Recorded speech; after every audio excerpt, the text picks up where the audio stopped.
karakara diplomeni ziphalaphala phakathi kwekarakara. You take me out of the ghetto, but you can't.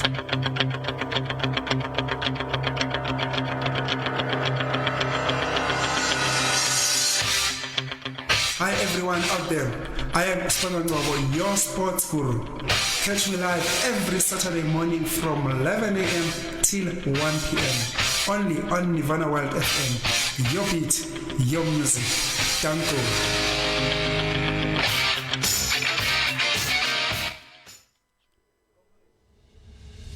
The views, opinions or comments expressed on this program does not reflect the views, opinions or comments of the radio station or its management. You are tuning into Sports Geek with Spanelo Ngobo, only on Nirvana World FM. Your beat, your music. Kabuyelo, ay ay ay, Kabuyelo, ay ay ay, Kabuyelo, ay ay ay, Kabuyelo, ay ay ay, Kabuyelo, Masanda wana, ay ay ay, Kabuyelo, ay ay ay, Kabuyelo, Masanda wana, ay ay ay, Kabuyelo, ay ay ay, Kabuyelo, ay ay ay, Kabuyelo.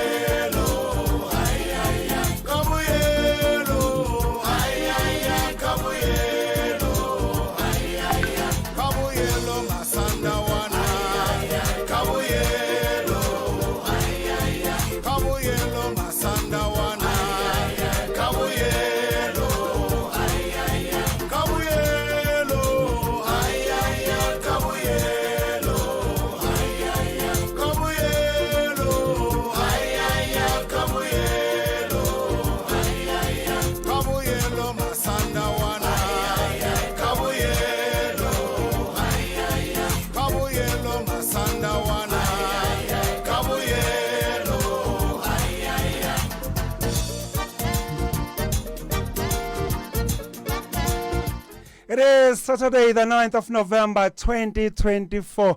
The Kaizer Chiefs faithfuls, they're still licking wounds following their 4-0 dropping by Mamelodi Sundowns Bafana Bastille last weekend as they invaded FNP Stadium in that quarterfinals knockout cup final, which was also hosted in their Kaizer Chiefs backyard. Oh yes, by the look of things, it looks like Mamelodi Sundowns, they've definitely made light work of Kaizer Chiefs by the look of things. Like they always say, the numbers do not lie. If we look at the Kaizer Chiefs versus Mamelodi Sundowns clashes in the last 10 outings. Ladies and gentlemen, I can tell you that in the last 10 matches, Kaizer Chiefs have not got the better of Mamelodi Sundowns. Out of 10 matches, Mamelodi Sundowns had gone on and won 7 of them, of which 3 of those clashes they played to a draw. So it is officially last 10 outings. Kaizer Chiefs does not have the know-how of beating Mamelodi Sundowns. Just this year alone, Mamelodi Sundowns has invaded the Kaizer Chiefs' home ground, FNP Stadium. Listen to this, 3 times just this year alone. On the 2nd of May this year, Mamelodi Sundowns, they visited the Kaizer Chiefs, and guess what? They went on and beat them by a whopping 5-1. And then fast forward to the 28th of September, this year, Mamelodi Sundowns came back, visited Kaizer Chiefs for the second time this year, and again Mamelodi Sundowns, they got the better of Kaizer Chiefs. This time around they beat them 2-1. As a Chiefs, that was not bad enough. Just 1 month and 4 weeks back, Mamelodi Sundowns came back again. That was last week, the 2nd of November 2024. That was for the 3rd time just within this year. Mamelodi Sundowns, they came back, they demolished, they thrashed, they humiliated Kaizer Chiefs. This time around by a huge scoreline, 4-0. That was the state of affairs last week at FNP Stadium in front of of 94,000 fans that were cramped at FNB Stadium. So surely, Kaizer Chiefs, it is official that they definitely have no answers when it comes to Mamelodi Sundowns. In isiZulu, we can say Mamelodi Sundowns, they definitely by Puze Kaizer Chiefs in Nyongo. They definitely made light work of Mamelodi of Kaizer Chiefs rather. By the look of things, it looks like Mamelodi Sundowns, they can beat Kaizer Chiefs whether they're playing Clorkop, Loftus, Versfeld Stadium, wherever, Masterpiece, Moripe, FNB Stadium, Orlando Stadium, Kai Kapakai, Mamelodi Sundowns. By the look of things, they definitely have Kaizer Chiefs numbers. Kaizer Chiefs, by the look of things, they don't know what to do with Mamelodi Sundowns. Like I said, numbers do not lie. 10 outings, Kaizer Chiefs, no answers from them. Honestly speaking, Mamelodi Sundowns is way ahead of Kaizer Chiefs. I was not surprised when Kaizer Chiefs lost that match, but I didn't anticipate a 4-0. I thought maybe it was going to be 3-1 or at least 2-0. 4 was too much. Bearing in mind the fact that we had lost the previous one. Yes. The opening match for our league against Mamelodi Sundowns by 2-1 at FNB. And when you look at that match, we tried our best to match Mamelodi Sundowns pound for pound. So for me, the second game was more of a revenge match to say Mamelodi Sundowns didn't beat us convincingly in the first match because we lost it by 2-1. So I thought Chiefs was gonna go and show up this time around. Unfortunately, things didn't go our way. The other thing that I want to mention is that most of the teams have been targeting Kaizer Chiefs on the left-hand side, where our left back Cross is operating. Yes. I'll just mention a few games that have picked up that teams are targeting that side. We played against Marumo Gallants. Yes. We won that game by 2-1. Marumo Gallants scored first.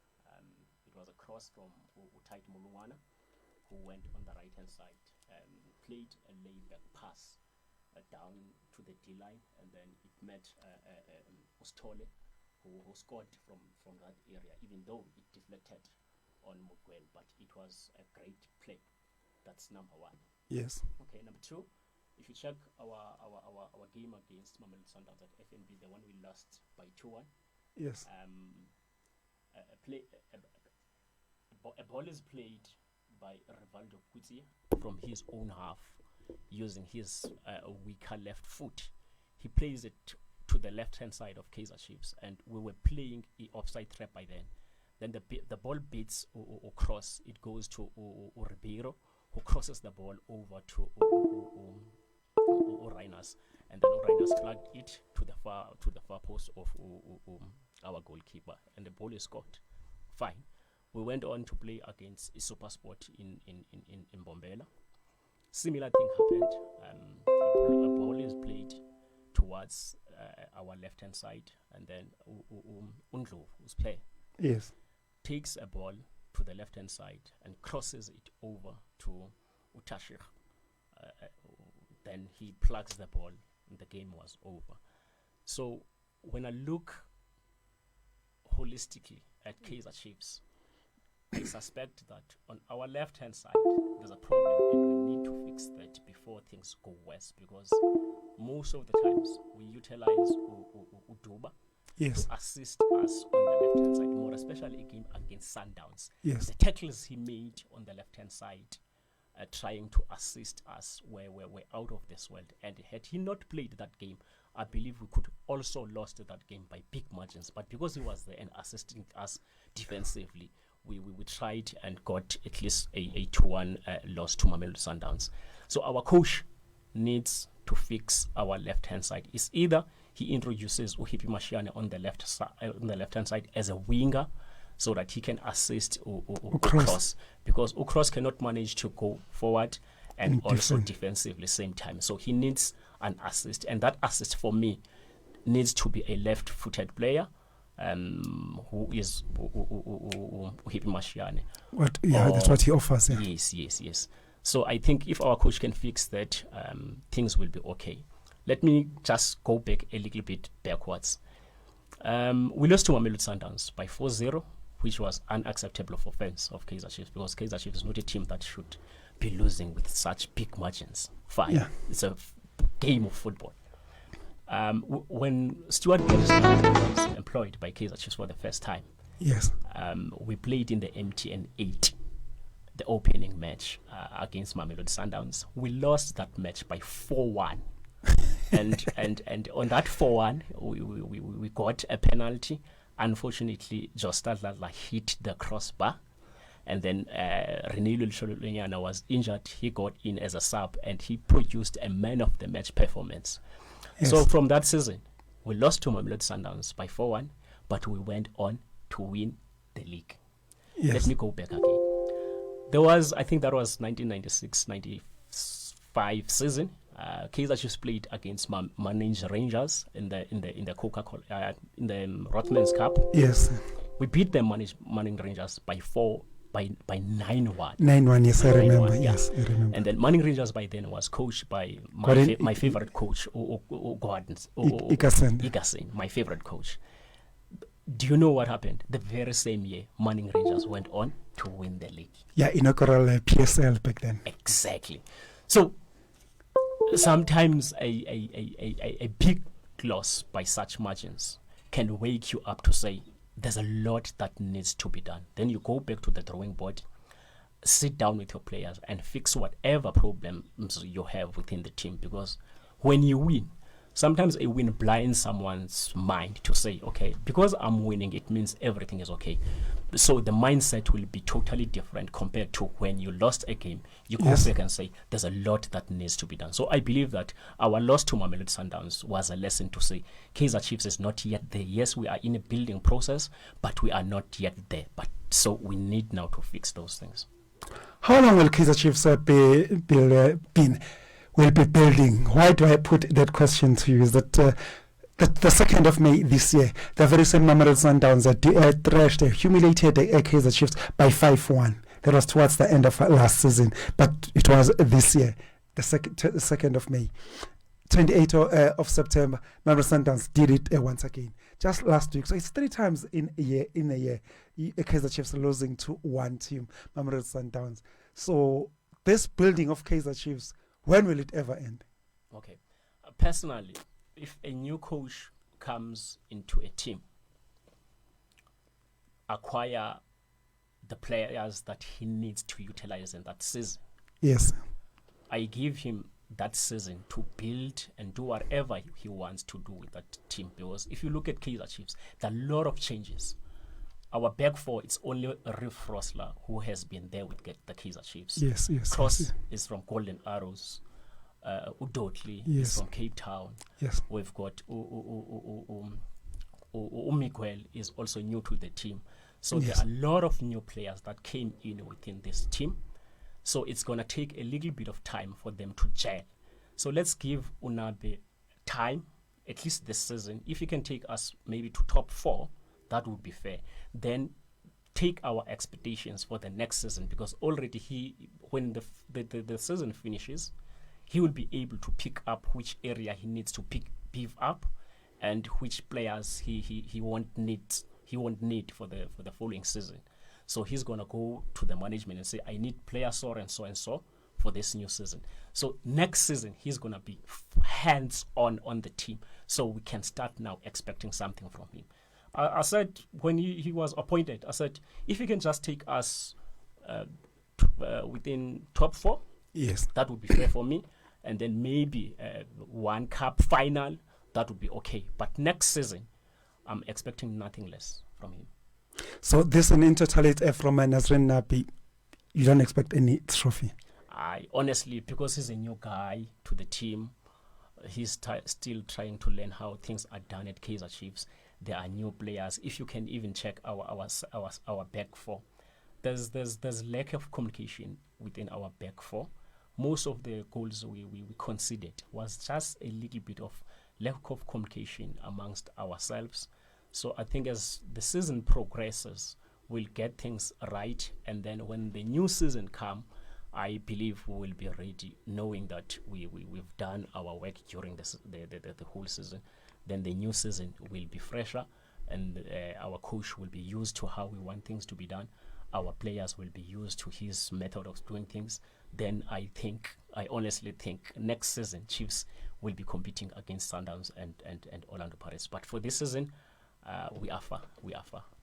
You touched on a very good point regarding your defense, that there is a lack of communication in your back four, which takes me straight to my next question about the last line of defense, the goalkeeper, in as far as Kaizer Chiefs is concerned. Surely the communication should be between the goalkeeper and his back four.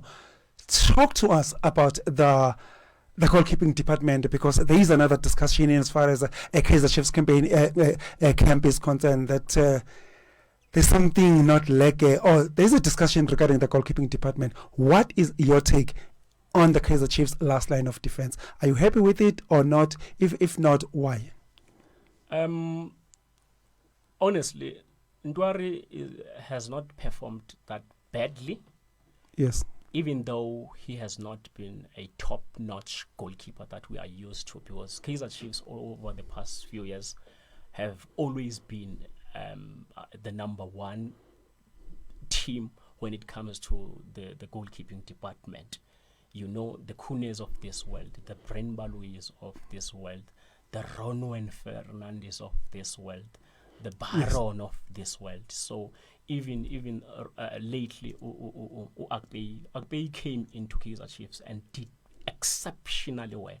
So Ndwari, the only thing that I picked up from Ndwari is that he's not a good communicator, because if you're playing football, you need to communicate.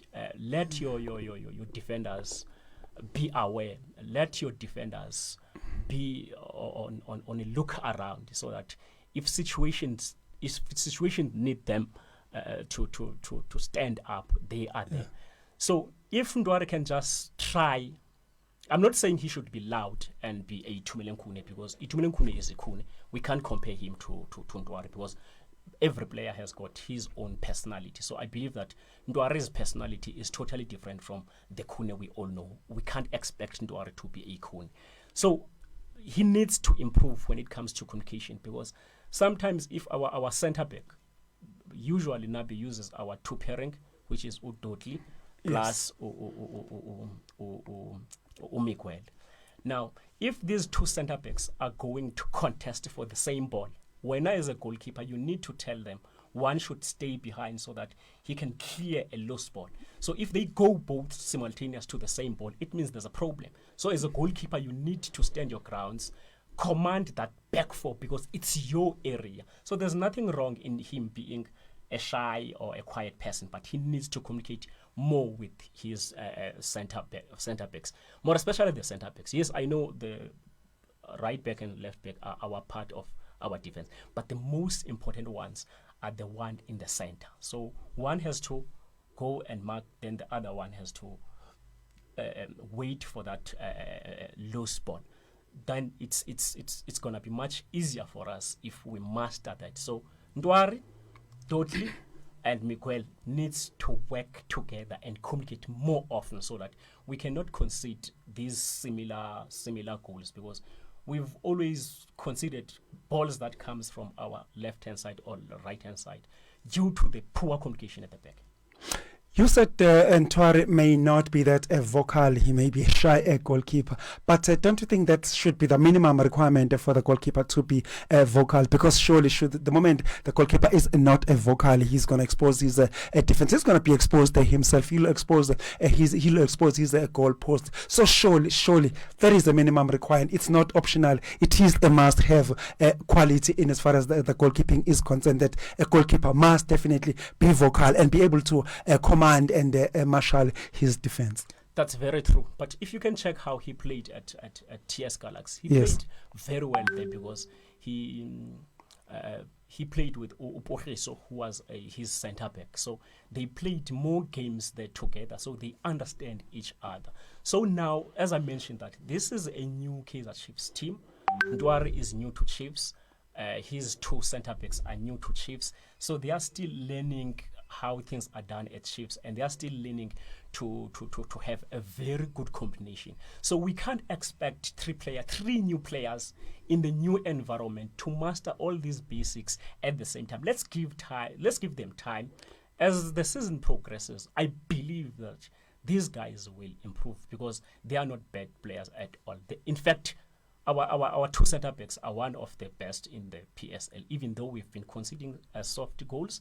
But I believe as the season progresses, we'll improve on the communication.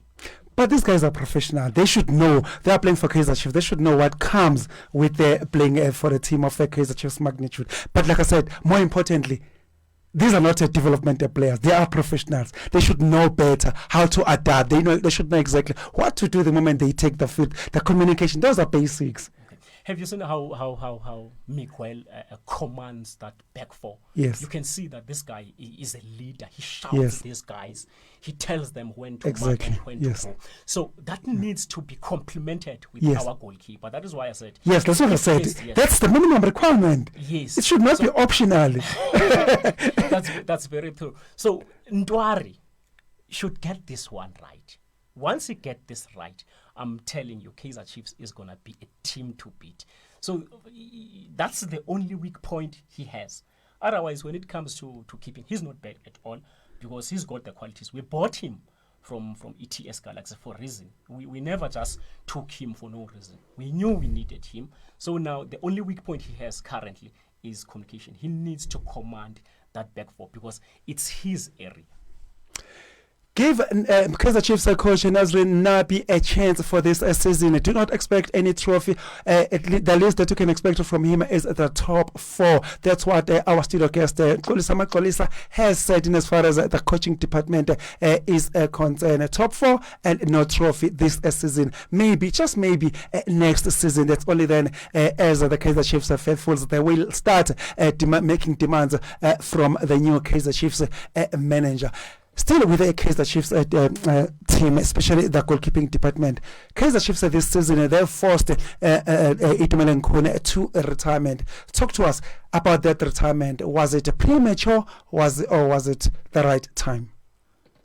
Kaizer Chiefs management didn't handle the Itumeleng Khune situation so well in my views. Number one, because Itumeleng Khune has served Kaizer Chiefs with flying colors over the past years. Yes. And for me, I believe that he deserved some respect, a gesture of some sort. I thought because previously he had signed a 1-year deal, Yes. which was clicking that he might be retiring or he might be not be part of Kaizer Chiefs anymore.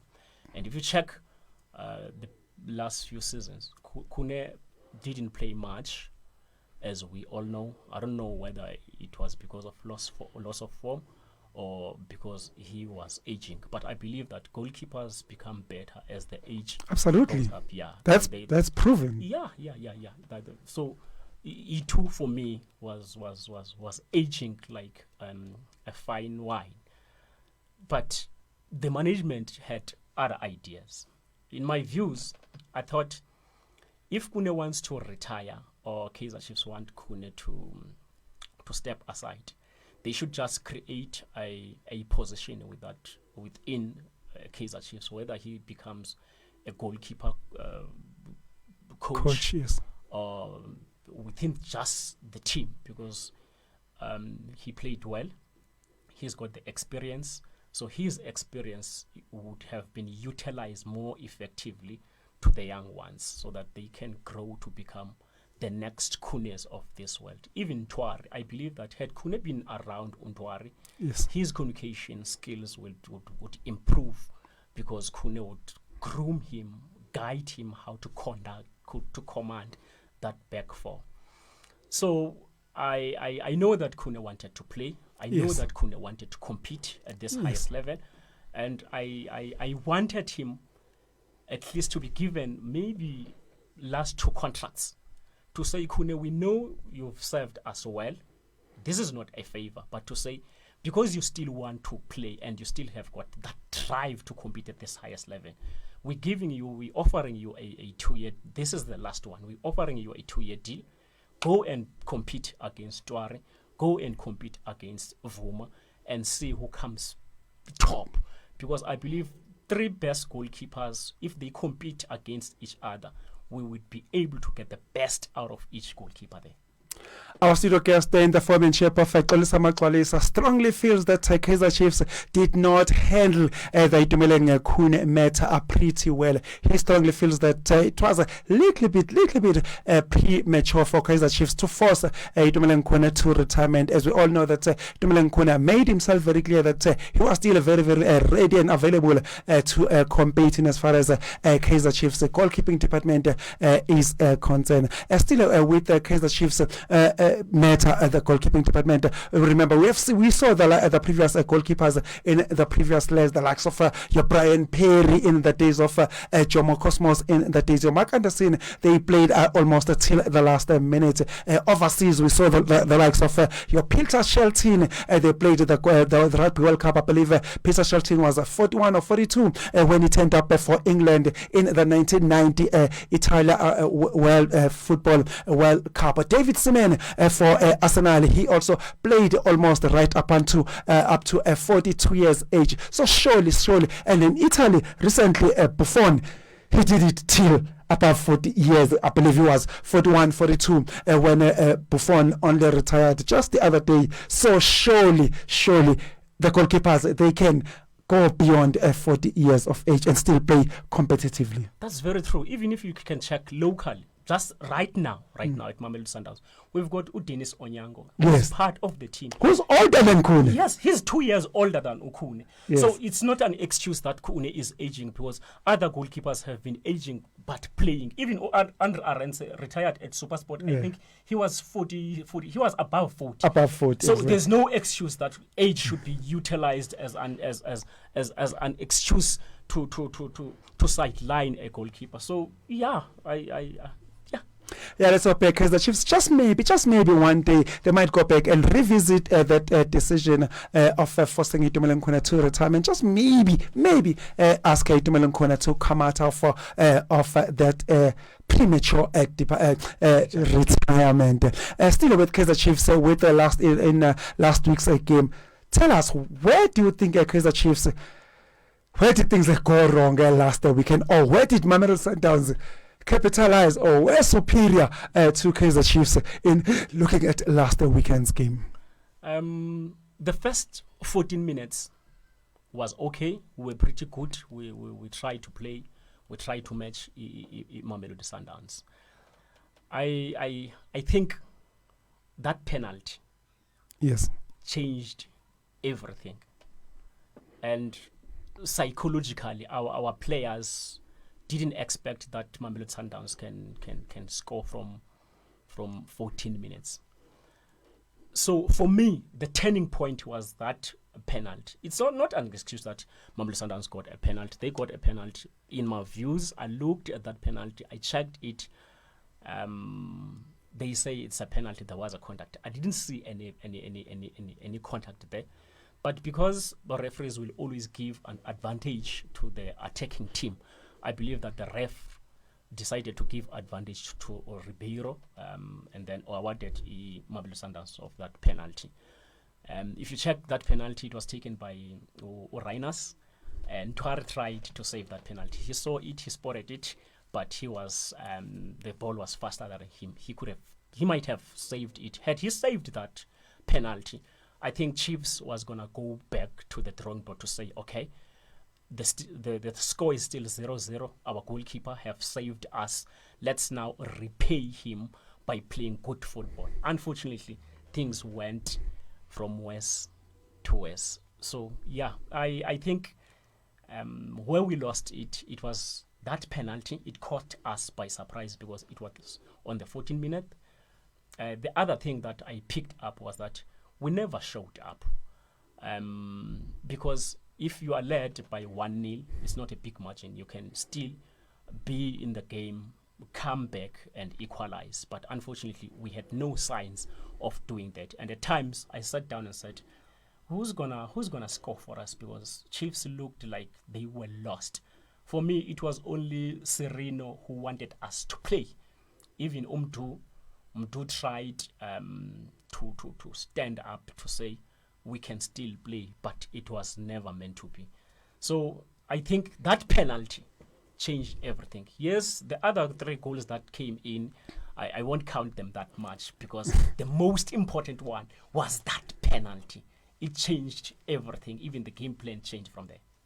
Our studio guest alludes to that penalty that Mamelodi Sundowns got on the 14th minute. That surely that penalty was the turning point in as far as that Kaizer Chiefs Mamelodi Sundowns game is concerned. He believed that the floodgates were opened at the moment Ikram Reyners converted that penalty for Mamelodi Sundowns. You touched on Agustin Sereno. You said he is the player that seemed to be willing to play in as far as Kaizer Chiefs is concerned, which takes me to the next question, that in the event that Agustin Sereno is closed down or is off form in that game, does Kaizer Chiefs have a plan B in as far as the player of Agustin Sereno's caliber is concerned? Do they have someone to go to who can take Kaizer Chiefs forward in the event Agustin Sereno is off form or is marked or is injured? Honestly, we don't. Yeah. When we signed our new players, I said Sereno is the player that we need. Yes. Yes, we needed all our players that we signed, but Sereno was the one that we needed. You know, at each and every team has got that one player that when things don't go right, you look up to. Yes.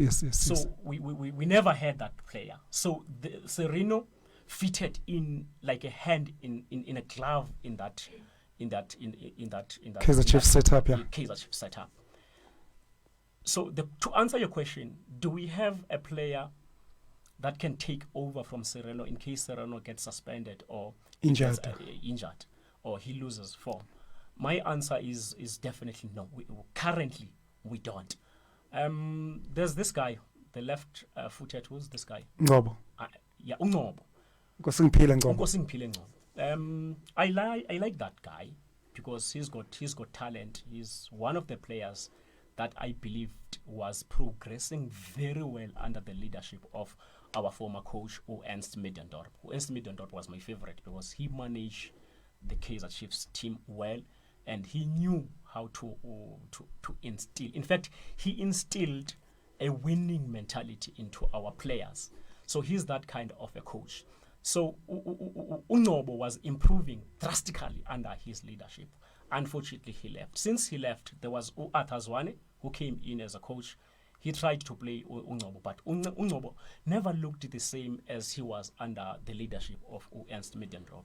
So I believe that Coach Ernst Middendorp knew how to get the best out of Ngobo. Yes. Now my message to Ngobo is to say, Ngobo, you've got the talent. You can do anything with the ball. You can make Kaizer Chiefs play. It's time now to stand up, show Nabi that you want to play for Kaizer Chiefs, because over the past 3 games, I think he got 2, if I'm not mistaken. He played, showed some glimpses of himself, and I believe that if he can put up his socks, he's gonna play under Unabi, because we won't only rely on Sereno. We need Ngobo. We need Umdu to stand up and say, we are trying to offload the work on Sereno's shoulders, because Sereno cannot do it alone. He needs assistance. He needs someone to step up and say, we are here to assist you, so that he can become the best we want from him. If you look at Ukama Billiard went to Kaizer Chiefs. He was a great player, but he never reached his potential. Because there was no one who's coming to say, compliment him. We are here to assist you, just to offload the work on his shoulder. On his shoulder.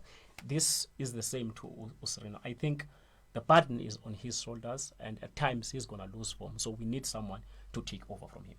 Just to go back to that penalty, you alluded that the penalty, you believe that that was the turning point of that 4-0 dropping of Kaizer Chiefs by Mamelodi Sundowns in that last week's game. which automatically brings the man in the middle, which is the referee, to the picture. Just looking at that whole game, the whole 90 minutes, what is your take on the performance of the referee? Was it okay, negative? Did it influence the game negatively, positively? His overall performance on the day, the man in the middle, the match official, the referee. What's your overall scoring of him? Our match officiating, our match officials are not up to standard. And we've been complaining about this for the longest time.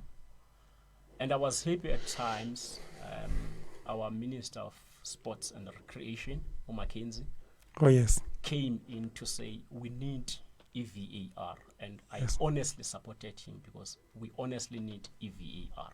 This is not about Kaizer Chiefs. This is not about Orlando Pirates. This is not about Sundowns. Mamelodi Sundowns. This is not about Golden Arrows. It's a PSL thing. Most of our teams have been affected by the wrong decisions taken by the men in the middle.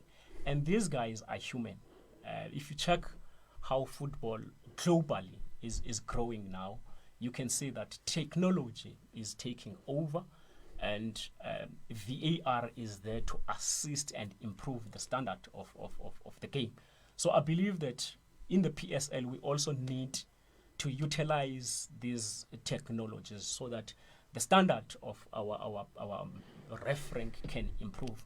We are not saying they won't make mistakes when there's a VAR, but at least they've got an option to have a second view of the incident.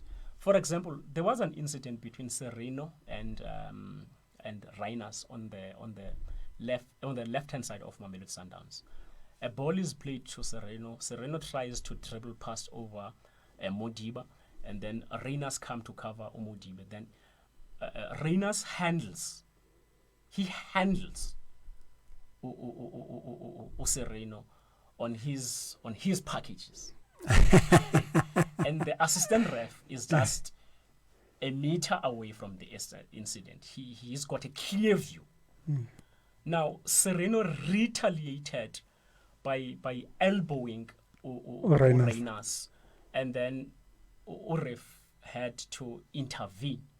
When I look at that incident, a yellow card was supposed to be given to Rhinos for manhandling or Sereno. Number two, Sereno should have been given a yellow card for retaliation. Number three, the assistant ref was just close to the incident. The question is, how did he miss that one? Because it was just in front of him. So at times now, if the lineman or the assistant ref is just close to the incident and the ref is maybe 5 meters, the assistant ref's job is to assist the middleman. Yes. So that incident that happens or that appears close to him are his area to say, ref, they have their communication. There's an incident here and here and here and here, so and so and so and so. Then give the information to the ref so that the ref can make the right decision. So I think that lineman was sleeping on duty. Oh, yes. Our studio guest in the former chair of Xolisa Maxolisa, he is definitely in a full support of the implementation of the VAR. And in as far as the match officiating is concerned, he is not happy. He strongly feels that surely the human error, the human factor always takes toll in our match officials. So surely the VAR will definitely come and assist and be very, very handy indeed should it be implemented in as far as South African football is concerned.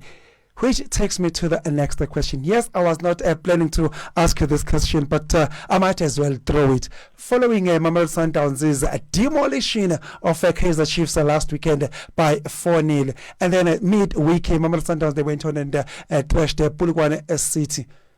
Going back to a Betway Premiership, Orlando Pirates, they had a stellar of a season, a dream start of a season. They're currently sitting at 100% record. We're talking 7 games, 7 wins, and they are leading the reigning champions, Mamelodi Sundowns, by a whopping 3 points. My question to you today, being the 9th of November 2024, surely this question will be relevant come sometime in May next year, 2025. come May next year, come end of the season, Orlando Pirates, they're currently leading the Betway Premiership with a 3 points, 100% winning record. Mamelodi Sundowns, they're sitting at number 2. We remember that Mamelodi Sundowns, they've won the Betway domestic league for the record 7 times on the trot. Come May this year, end of the season, which team do you tip to walk away victorious? Will Orlando Pirates maintain their current league, or umbrella for the reigning champions, Mamelodi Sundowns, or will Mamelodi Sundowns come back and take what is theirs come May? I give it to Orlando Pirates. Yes. I'll give you my reasons. Yes. Over the past 2 seasons, it's only Orlando Pirates that looked like a team that can compete and contest with Mamelodi Sundowns. Yes. And if you look at their coach, each and every season, he's guaranteed that he's going to win at least a trophy. Yes. And that was a sign. Yes. Last season, I said Orlando Pirates is going to go and compete against Mamelodi Sundowns. Yes. And they went on to compete against Mamelodi Sundowns. This is not a jealousy to Mamelodi Sundowns or a favor to Orlando Pirates. Yes. The league is boring when you already know who's going to win the Farmers League. The league is boring when a team wins a league with 5 remaining games. We need the league to go down to the wire. Yes. Remember, at times, PSL will take a trophy and put it somewhere in the middle. In the middle, because we don't know where it's going. And that's beauty of PSL. We need that beautiness. So far, Orlando Pirates have played 7 games. 7 games, 7 wins. Yes. 7 games, that's 21 points. So if they can win 10, that would make them 30 points. So when I look at the PSL, once you are at 60 points or 65, like from 65 to 60 points, you stand a very good chance of winning yes. So for me, if Orlando Pirates can go on from 7 up until 10 to win all those 3 games to make it 10, that would be 80 points. So if you've played 10 games and have 30 points in your bag, and it's not even halfway the season, you've got all the reasons to win the league. Yes, Mamelodi Sundowns is just behind. They drew 1 game up to so far. They are behind Orlando Pirates, and we all know that they have been defending their champion time and again. 7 times on the trot, yeah. But this time around, I think the wheels are turning around, because we've never seen an Orlando Pirates team starting so pretty well like the way they have started. 7 out of 7. Yeah. That's historical, bruh. Yes. 21 points. In the bag, just like that. Convincingly, you can see that this team is a team to beat. If I was the Orlando Pirates coach, Jose Rivero, I would resign if I don't win the league this season, because this guy have won almost every cup in the league, with the exception of the championship. So he needs this championship. And I'm happy because during last season, I said after Mamelodi Sundowns took that league, I said, if Rivero can... Jose Rivero, the Spanish guitar. Yes. If Spanish guitar can have a long-term plan, because to win a cup, a domestic cup, it's much easier than... A league, because a league is a marathon. It's a marathon, consists of 30 games. Yeah. So you need a long-term plan to win that league. Consistently as well. Consistently. So I think he got things right now, and I believe that Orlando Pirates will go all the way to win this one. Xolisa Magcwalisa, our studio guest today, has just called it 10. He is on record calling that Betway Premiership season 2024-2025 will go to Kweska Mamenzela. He scored to Orlando Pirates. He doesn't give Mamelodi Sundowns a chance this season to defend their trophy. Remember that Mamelodi Sundowns have won domestic league for the record 7 times on the trot, but this time around our studio guest calls it for Orlando Pirates. He tips Orlando Pirates to walk away victorious. We will revisit this clip come May next year 2025 and see whether our studio guest got his predictions right this time around. Still with the Orlando Pirates camp, but don't forget that this week Orlando Pirates coach Jose Rivero registered his 100th match responsible for Orlando Pirates, and with a record of having won 61 games.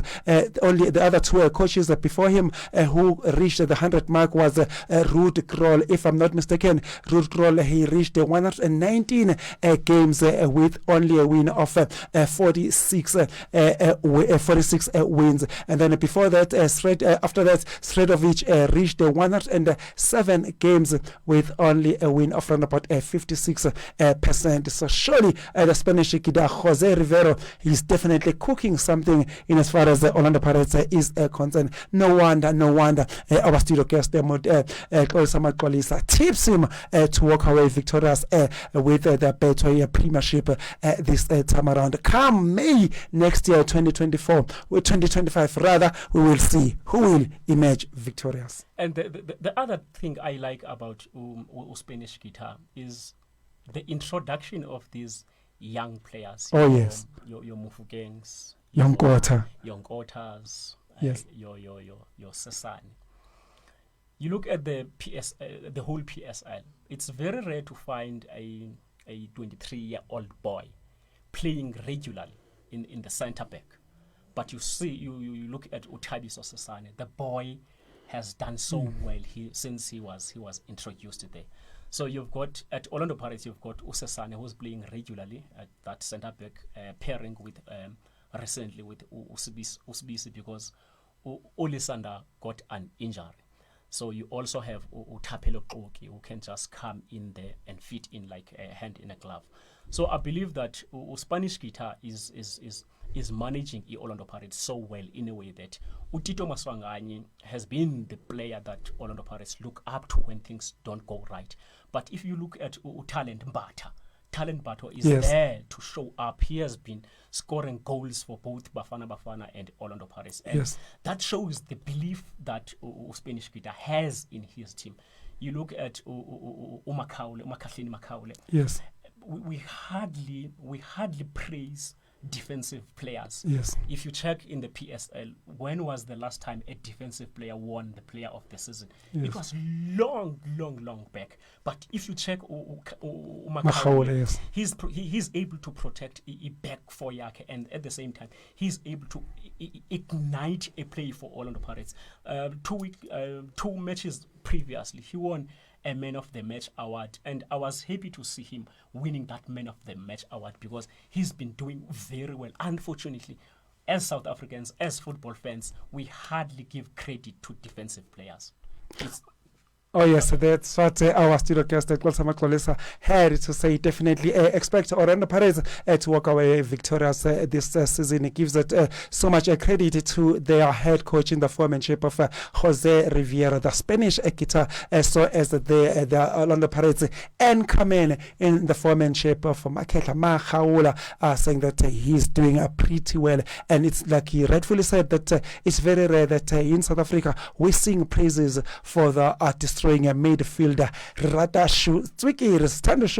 We like the dribbling players, the nibble players, the likes of above the former Dr. Kumal, Jabupule, Yotebo Muloi, and currently Orlando Pirates, Relebohile Mofokeng, they're doing pretty well in as far as Orlando Pirates are concerned indeed.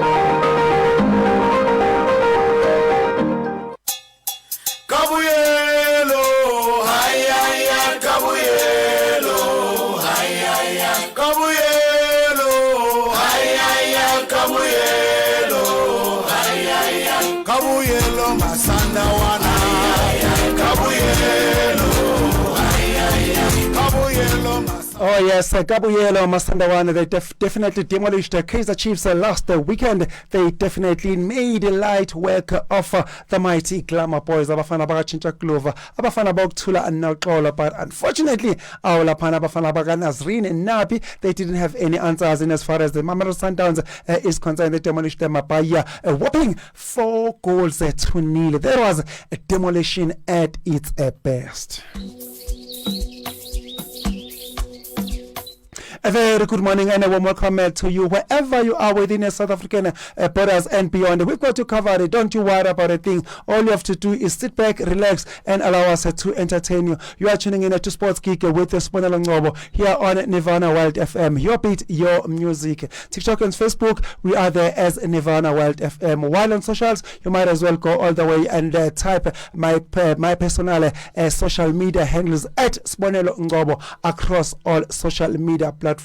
You can always get in touch with us on our studio WhatsApp line number, which is 07-333-16934. Our studio WhatsApp line number again is 07-333-16934. When we are coming to you live from our Lenasia studios south of Johannesburg, Egoli, Gauteng, Maboneng, Wanaga. That's where you find us.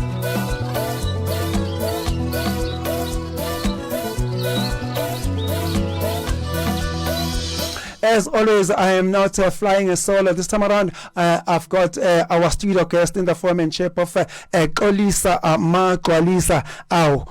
Baba, a very good morning and a warm welcome to you. Good morning, sir. How are you? A great one indeed. Just for the benefit of our viewers as well as our listeners, just tell us, who is Xolisa Magcwalisa? Where are you from? Or are you from the streets of Olinesa? Where are you from? Born and bred. Okay. I'm Xolisa Magcwalisa. I was born in a township called Garangwa in Pretoria. Okay. I grew up there. I did my primary education there. Then when I was about to do the formerly known as Standard 1, yes, I went back to Eastern Cape and then started from zero. So my sport journey, or my love for sport, started from there. I played soccer, I played rugby, I played cricket, but God gave me the running skill. Okay. I'm an athlete by nature. Okay. Had I been exposed to these facilities and stuff, yes, I could have made a name for myself in the athletics. Normally, every young boy from the villages plays soccer. You are bound to play soccer. So I played soccer there. I wasn't a wow type of a player. I was just an average player who can fight and play. Yeah. So my sport started from there. And then I was inspired by Umakhaya Ntini in cricket, because he comes from East London. Yes. So I always looked at him and say, I want to become the next Makhaya Ntini, whether I am in the field of play or just behind the scene. But as long as I am within a sport fraternity, I'm okay. I did my, when I got in Pretoria in 2005, went to University of Pretoria. I joined a tax club there. We used to train at HP, High Performance Center there. Yeah. Unfortunately, I dropped out. So that's the unfortunate part. Otherwise, I was going to be exposed to athletics, because sport, UP, as an tax club, is one of the best when it to athletics. Then I switched to football. There's a team called Garangwa United in Garangwa. I joined that team. It was coached by Denden Malisela by then. Oh, yes. It was only for one season. I think I played only 2 games that season. Then I left them because my father was against the idea that I should play football. He wanted me to go and further my studies. Unfortunately, I didn't have money. So so my love for sport started from there. So I've never stopped. I'm a sport person. I eat sport, I breathe sport, I talk sport. Everything for me, it's sport. If you take me outside sport, there's no Xolisa there. If there's Xolisa, you should know that there must be sport somewhere there. Yes. Okay, you said you are from Eastern Cape. What about in Eastern Cape? Eastern Cape, I studied there. Yes. What about where? Oh, there's a place called Willowvale. Willowvale. Yeah, it's a small town just opposite to Idujwa. It's a small, it's a small town. I'm coming from. I was raised there, grew up there. I'm the boy from that village. Eastern Cape, Willowvale, Edujwa. Good morning, Sanmonani, Molweni, Labahlali.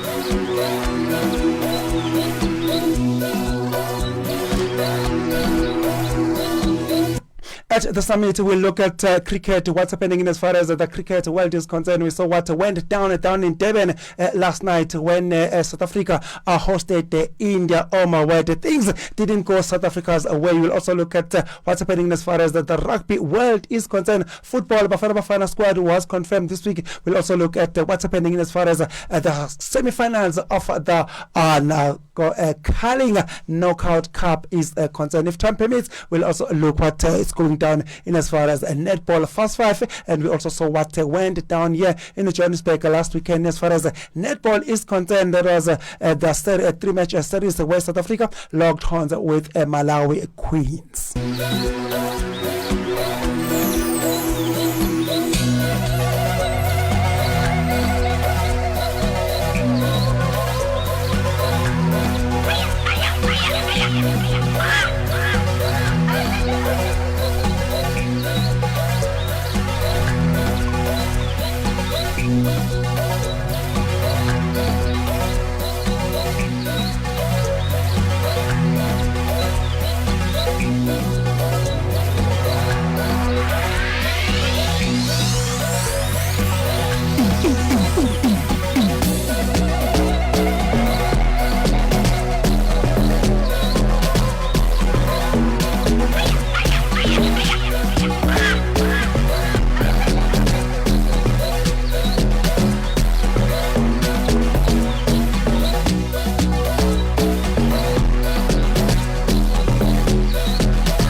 Thank you very much to Tonic, the tune who gave us that mix. There is a tribute mix. It is titled Nomakiwa. We are still tuning in to Sports Kick with Spanel Ngobo on Nirvana World FM. Your beat, your music. Today I am not flying solo as always. Our studio guest this morning, it is none other than Kolisa Magwalisa. Yes, we'll be talking anything and everything that is in the sporting world. At the summit, we'll definitely look at what's going on in as far as the cricket world is concerned. This week, the news that came out of Cricket South Africa headquarters is that Cricket South Africa and Fly Safe Air, they've signed a 3 years sponsorship and a partnership. So surely Fly Safe Air, with effective immediately, they are the official career of Cricket South African players, the Proteas, both male and female side. That partnership sponsorship was announced this week in Rosebank. So we can officially say that Fly Safe Air and Cricket South Africa, let's hope that they will definitely take South African cricket to new heights, to the skies exactly. And especially considering that Cricket South Africa will be co-hosting the Cricket World Cup come 2027. So we hope that partnership will definitely ensure that Cricket South Africa, the players, the countries that will be here in South Africa during that World Cup, they will definitely get to their destinations timelessly. Still with the Proteas news. Oh my word, what happened down in Durban last night? South Africa hosted India at Kingsmead Cricket Stadium. Oh my word, things just didn't go South Africa's way. Talk to us, Kolisa. What went down at Ethekwini last night? Indians, when it comes to cricket, yes, they dominate in Durban. Indians feel at home when they playing in Durban. Yes. So I was not surprised yesterday. I saw them.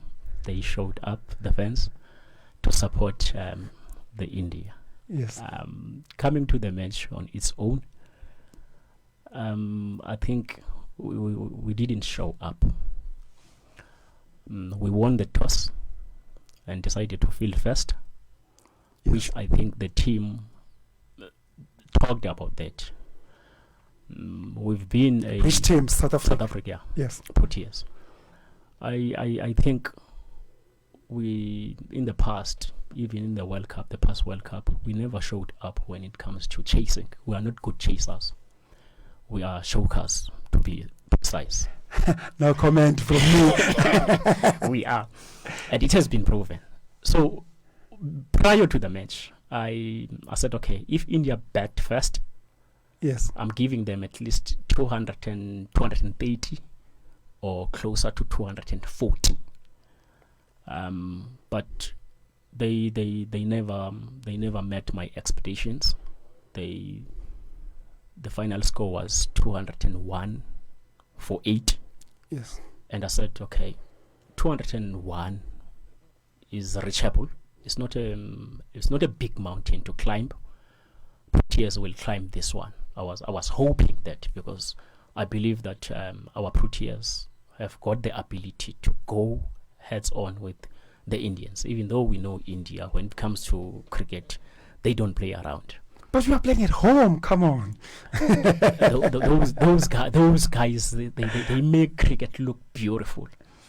Now, I looked at South Africa as the whole after the match, and I said, where did we get it wrong? Yes. Number one, the fact that we are not good at chasing should be worked on by our technical team, including our players, to say, what do we need to do in order for us to be able to chase? Because we always lose games when it comes to chasing. We are not that great, but when we bat first, when we set the score line, we are good there. So it's very rare for teams to be imbalanced. Every team has got its own weaknesses. I've never seen a team that is good when it comes to starting to bat and also starting to field first. Yes. So you need to work around that to get the balance right. That if we bat first, what target do we have? If we chase, how do we show up when it comes to chasing? Now, I honestly think we lost this match in the power play because I saw David Miller and Klassen. I had high hopes that they will give South Africans life. Yes. But unfortunately, things didn't work out for us.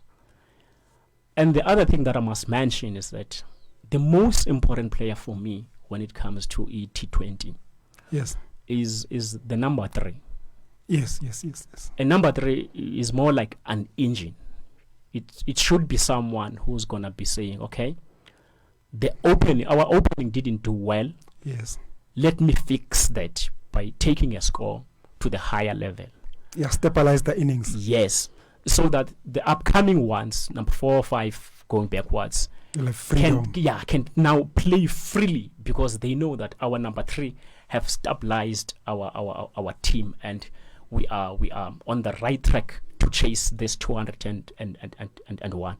Unfortunately, yesterday that didn't happen, and a lot of surprises for me was also to see Umargo Jansen. Umargo Jansen showed up during the previous World Cup. Yes. And I expected more from him when he came I think he came at number 5.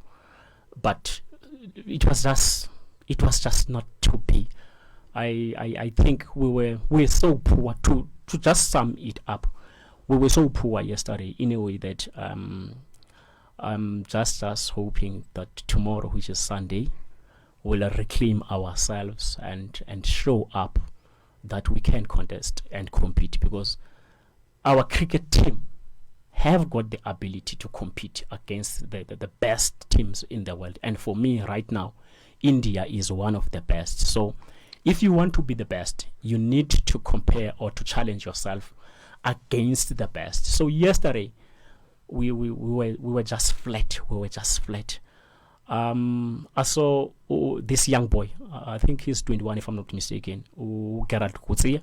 Oh yes. He tried his best. That guy, I won't falter him. And I was watching that match with my friend, and I said, we can't put so much pressure on Gerald Coetzee because he's a youngster. Our David Millers, we all know that when it's Miller time, David Miller always show up. But yesterday, he was not there. So out of all these players that played yesterday, for me, I would credit Gerald Coetzee. He showed up. I didn't expect that from with him. The bat and with the ball. Exactly.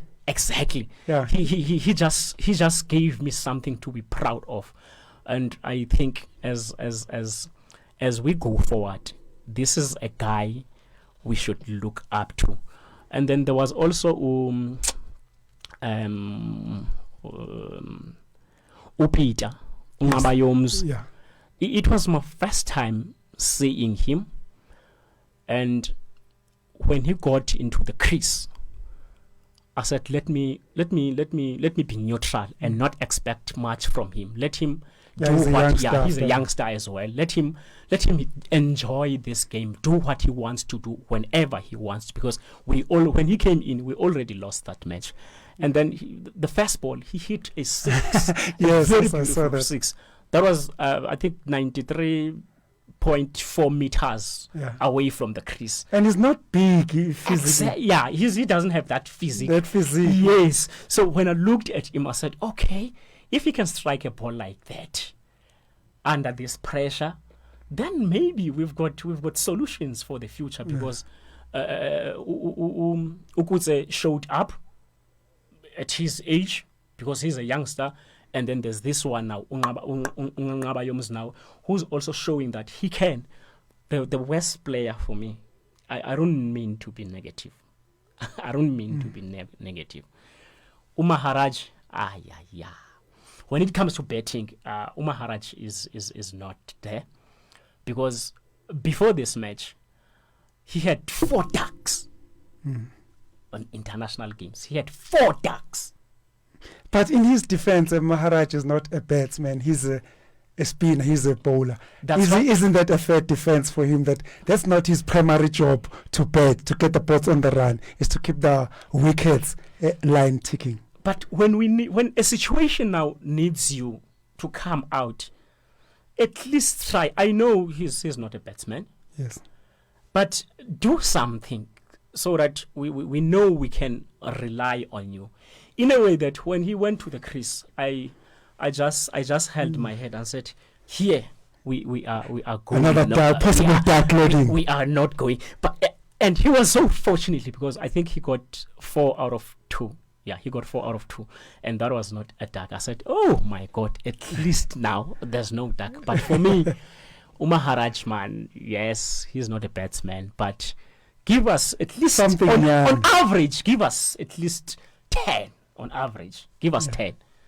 But yeah. So still with yesterday's game, Aiden Makram was who's the South Africa's captain, winning the toss and opting to bowl first. Talk to us about that decision. Was it a good decision, bad decision?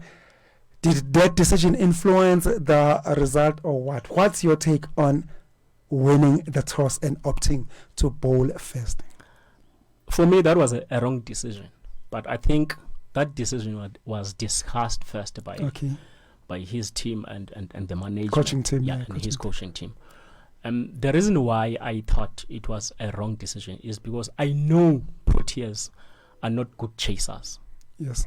More especially against India. We know what happened to the previous World Cup. Yeah, the 30th of June this year in the T20 Cricket World Cup. Exactly. And we're supposed to get our revenge yesterday. Exactly. And yesterday's game was more of a revenge match, yes. because we know what happened during that World Cup. But you know, Indians, they dominate in Durban. I spoke to one of my friends. He said, "Only we here, it's in Durban. We are going nowhere because it's their home." So they kept on their good record in Durban and gave us a hell of a ride. I think it's a lesson. As South Africans, as Proteas, we need now to work on how to chase. So I'm coming to the fact that we won the toss, yes, and decided to field first. Yes. So that decision was good in a way that it was a lesson to say we are not good at chasing. What do we need now to improve our chasing? Because we can't always win the toss and decide to bat first. Yes. There's gonna be situations whereby we will need to have to chase. True. So it was good in that sense that let's let them bat first, and then see how they get their business, and then see how do we chase. And it exposed us indeed that we are not good chasers. So our team needs to go back and work hard on how do we guys get our business when it comes to chasing. Otherwise, we are not good chasers. Just for the record, India had never lost a match in Durban when they play South Africa. So surely last night was not going to be the first time. So India, they kept their record intact of winning all their matches when they play South Africa in Durban. So one can definitely say that Durban is more like a home away from home in as far as the Indian side is concerned. That is at Kingsmead Cricket Stadium down in KwaZulu-Natal, eThekwini eGagasini kwelikaBanana. There is a Kingsmead Cricket Stadium. Tomorrow it is Port Elizabeth eBhayi Mambozana elimbatho abalaziyo eGqeberha, if you will. That's where South Africa will play India tomorrow in the second T20 cricket match. Where to from here for South Africa? Do they go on with the unchanged side, or will you advise South Africa to change some personnel in as far as that match is concerned come tomorrow in Port Elizabeth? If I were to advise our coaching staff, I'd say don't change it. Let them continue where they left off in Durban and see how they perform in PE, because a change might also disturb the momentum of the boys. So we don't need to disturb them. Let them go on and carry on where they left off in Durban.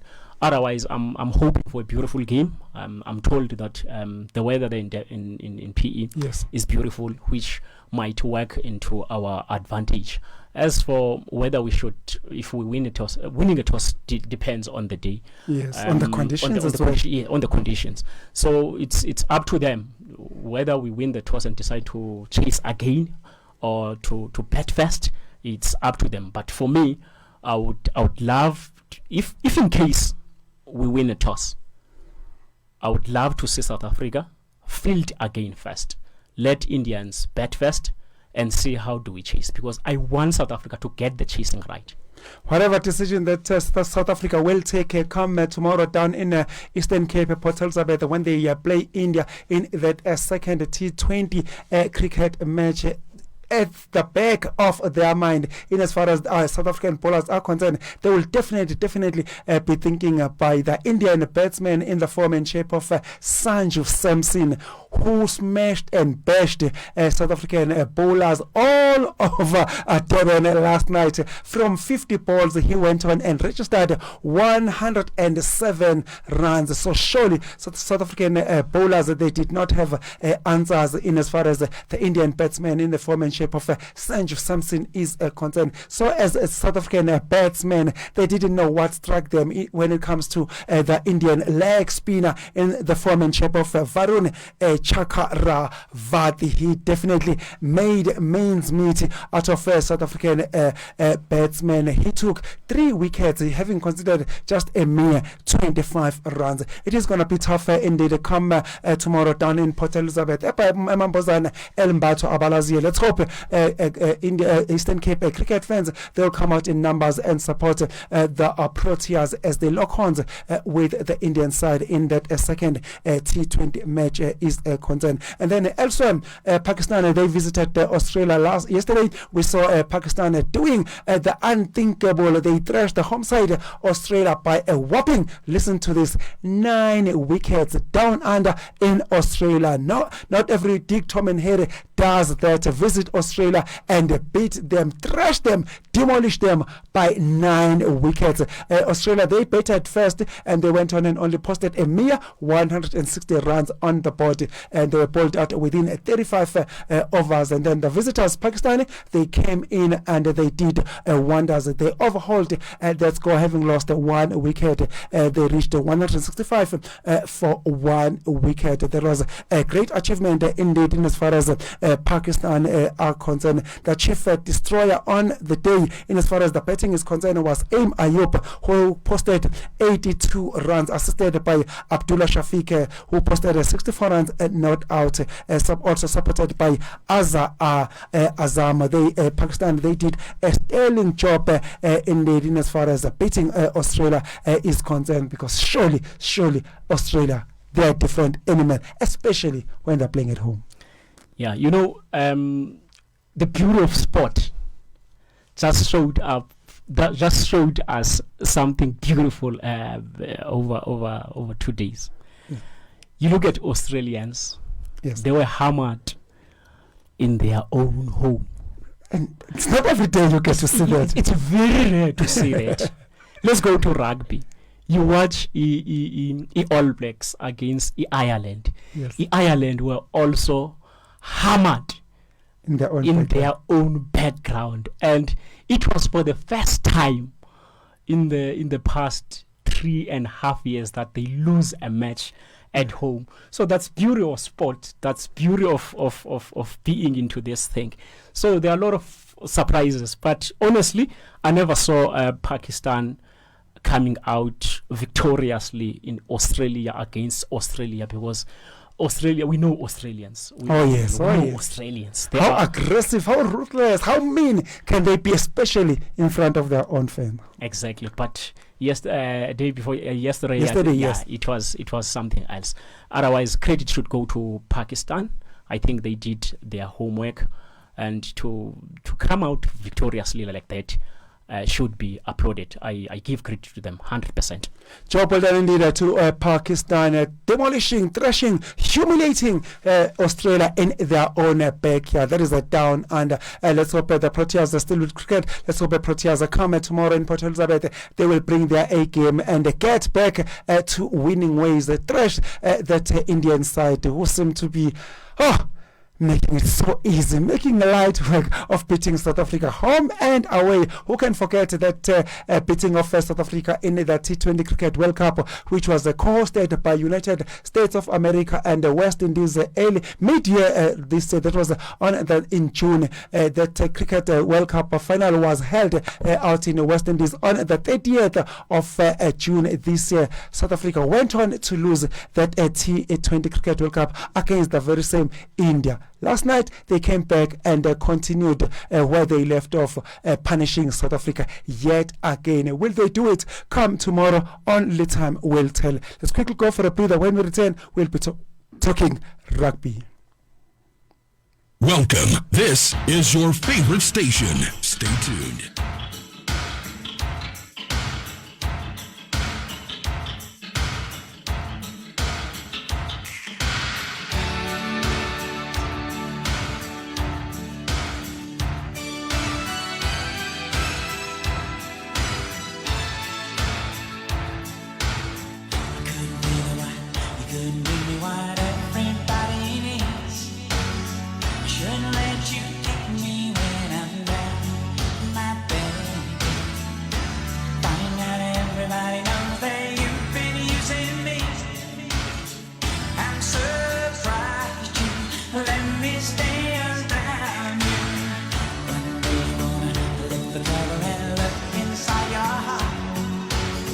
We got a little bit far we go until it's a lot of fun.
You win again, Beaches. Let's hope that's going to be the order of the day come tomorrow evening when the mighty Springboks, the 4 times Rugby World Cup champions South Africa, as they lock horns with their host Scotland. That is tomorrow, 6:10 in the evening, South African time. Still with that match, the Springboks as they invade Scotland come tomorrow evening. Let's look how the Springboks are lined up for that match.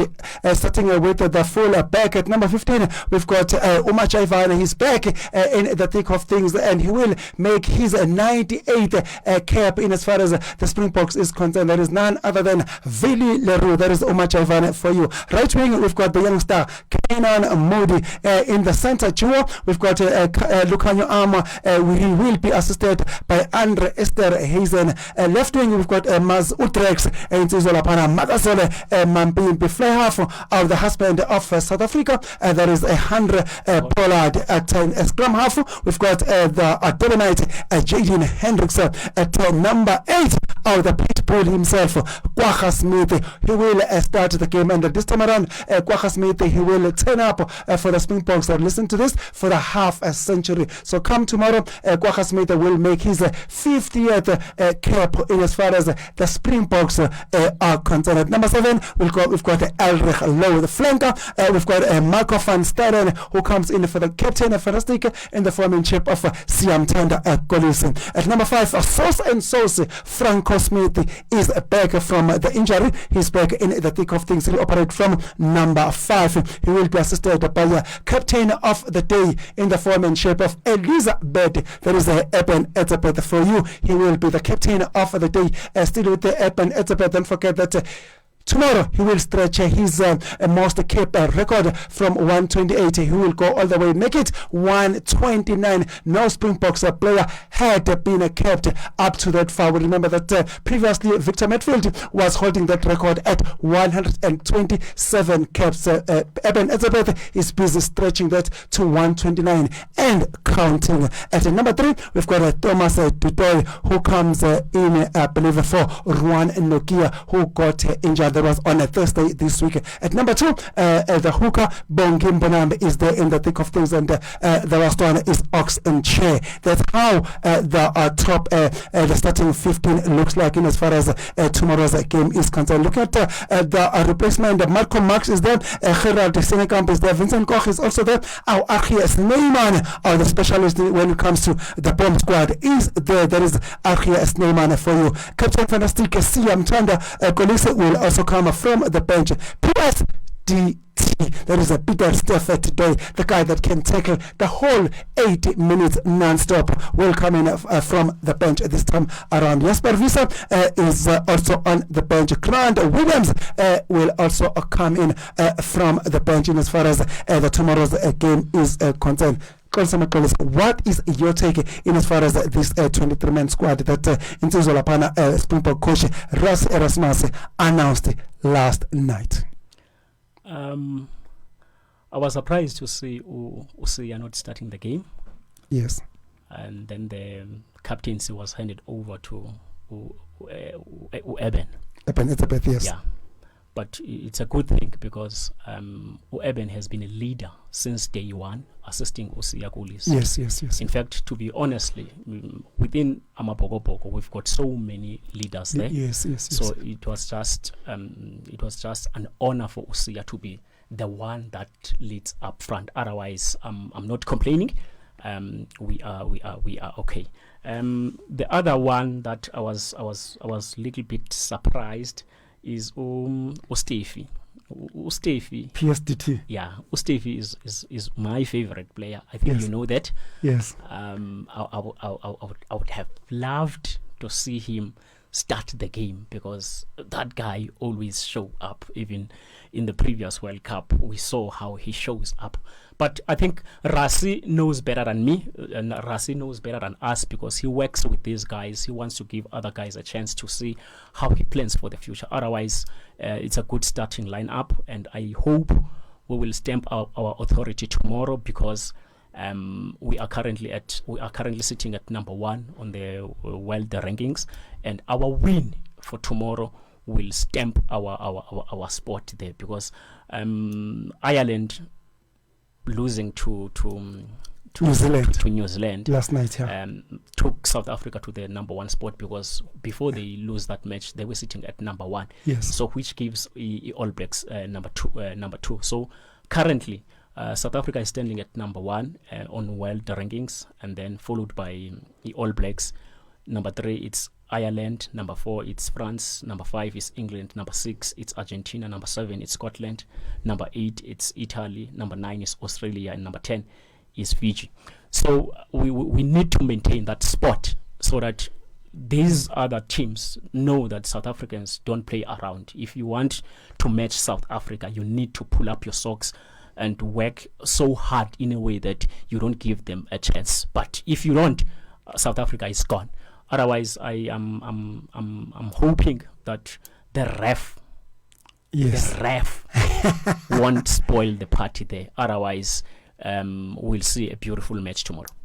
Our studio guest, Xolisa Maxolisa, hopes that the men in the middle come tomorrow evening at 6:10 South African time. South Africa as they lock horns with their host Scotland. The referee, the man in the middle, does not spoil the match come tomorrow. You spoke about Rassie Erasmus putting some of your favorite players, the players that you expect to be in the starting 15, the likes of your captain Siamthanda Kolisi, the likes of your PSDT, that is a Peter Steph Toy on the bench. Don't you think Rassie Erasmus, with tomorrow's game, as much as we are playing Scotland tomorrow, at the back of his mind, he's preparing, his mind is on next week's game, Springboks, when they take on England? Don't you think he's reserving some of his players, he's reserving some of the energy, so that they reserve their energy for the big game against England coming next weekend? It's highly possible, but I wouldn't want Rassie to think like that, because if you are playing a match and your mind is on the next one, which is England, it means now you are not paying attention to Scotland. So what message are you sending to Scotland? Are you saying are they not good enough? And at the same time, if your mind is on the England's game, then Scotland can catch you off guard, because your mind is not well prepared for this match. I always say, as professionals, focus on the match at hand and leave the rest. Then once you are done with the business, then you can focus on the following one. So it's highly possible that at the back of his mind, Rassie thinks that, no, I've got this one covered, so let me plan for the England one. And if that's the case, for me, he's not giving 100% attention to the Scotland one. And I would love him to pay 100% to this one, so that we can maintain that number one spot on the world rankings. Talking of Springboks coach Rassie Erasmus, let's hear what he had to say in as far as his lineup is concerned, especially the backs. Here is the Springboks coach in the form and shape of Rassie Erasmus. Let's hear what he had to say. It is a kind of a settled back thing, although of course Cheslin and Mapimpi and Valley played in the World Cup final the previous year. After the first one, and then came into the second one, but then it was Cheslin and Gertrude. But Kane has played 13 for us against the All Black. He's played wing against Coram Betty, his first test cap there. So I think this specific combination is going to be interesting. The one thing on Valley is that he can run, put 7-8 kilometers in a game. That's not difficult for him. Although he's getting a bit on the outside, but we'd love him to get to 100 test matches. And Fassi understand what we're doing, Daniel Willens understand what we're doing, the team know what we're trying to do. And it's also a good one for Kane, for if something happens at 13. Lukani can, or 12, Lukani can go to 12 and Kane will go to 13. There was the Springboks coach in the form and shape of Rassie Erasmus talking on the combination, especially of his backs, the likes of Yovili Leroux, who will tomorrow appear for the Springboks for the record 98th time in as far as his Springboks career is concerned. And he also look at the likes of your right wing. There is a Kenan module operator from the right wing, and Makazole Mapimpi, who will do business for the Springboks on the left hand side. But one of the big talking points in as far as the bench is concerned, in as far as the replacements are concerned, in as far as the bomb squad is concerned, tomorrow, the Springboks, they go for the 7-1 split as compared to the conventional 5-3 split. You know, Womrasi is one of the best tacticians when it comes to rugby. That guy is always surprising me. He can choose any formation at any time. The 7-1 split was not a surprise for me, even though I expected a 6-2 rather. But because Rassie has been there, and he's the best coach for me. He's the best coach in the world, so he knows which formation to use and when does he need his bomb squad, because Rassie is the one who came with this thing of our bomb squad. Bomb squad, yes. In the past, we never depended too much on the bomb squad, but now we see the effectiveness of our bomb squad. So I think Rassie knows. Like I said, Rassie knows better than us. He's been with the team. He knows what's best for his team. Ours is to just support him and give the boys all the support they need. Still with that 7-1 split of which the Springboks will go with tomorrow as the Lockhorns with Scotland. Let's hear the man himself, the Springboks coach Rassie Erasmus, on that 7-1 split formation of which the Springboks will employ come tomorrow. I believe he'll also touch on the starting the 23-man squad in as far as in anticipation of the English game. Let's hear the Springboks mentor Rassie Erasmus, what he had to say on that 7-1 split formation come tomorrow. The team are comfortable with 7-1. We've done it 2 or 3 times. When we said last week already when we were in Jersey at the training camp, we said guys, we're going to go 7-1 because the England week is a 6-day turnaround. Normally it takes his toll on the pack of 4 is the way we play the most. And we saw in the World Cup that we were a bit flat when we went into that game. Hopefully, if we can split the load, I don't know what all 8 forwards will do the rest. We'll see who can hang in the longest there. But it definitely had a little bit with game management. But then also maybe playing towards our strengths in this game against Scotland. But saying that, also interesting to put some guys on the bench and let them almost experience what the guys who on the side feel and how do you get yourself into the game.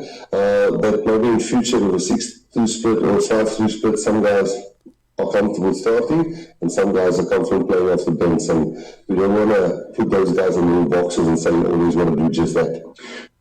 We had the Springboks coach Rassie Erasmus saying that in his team he promotes versatility, that he doesn't want his players to be boxed, to get to be boxed and say that I'm a starting player or always come from the bench. Still with that, come tomorrow we look at the top starting 15. Kwagga Smith, most of the time he's always been coming from the bench, but come tomorrow he's in the starting 15 at number 8. Yes, number 8.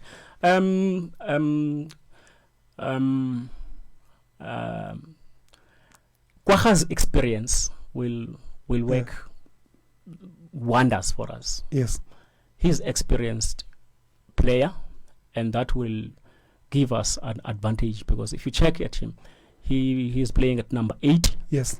And it's not for the first time that he's played there. Yes. Again in Ellis Park against New Zealand. Yes. He played at number 8, so he's familiar there. Even though I'm not happy with him as in being given that task of being number 8. I think we've got a problem at number 8, and yes, Rassie needs to find solution for our number 8, because if we want our Springboks to be a moving train, we need to sort that number 8 very fast before it's too late. So when you consider his age, yes, he might give us something, but we need a younger one who's going to come and stamp his authority on that number 8, so that we know that we are sorted there. Otherwise, Kwagga Smith is the player that always shows up, and I hope tomorrow he won't disappoint. He will show up just like he did at Ellis Park, even though he was not at the level I expected of him. But I was a little bit lenient towards him, because he's not familiar with that number 8, even though now Rassie seems to be believing in him that he can play number 8.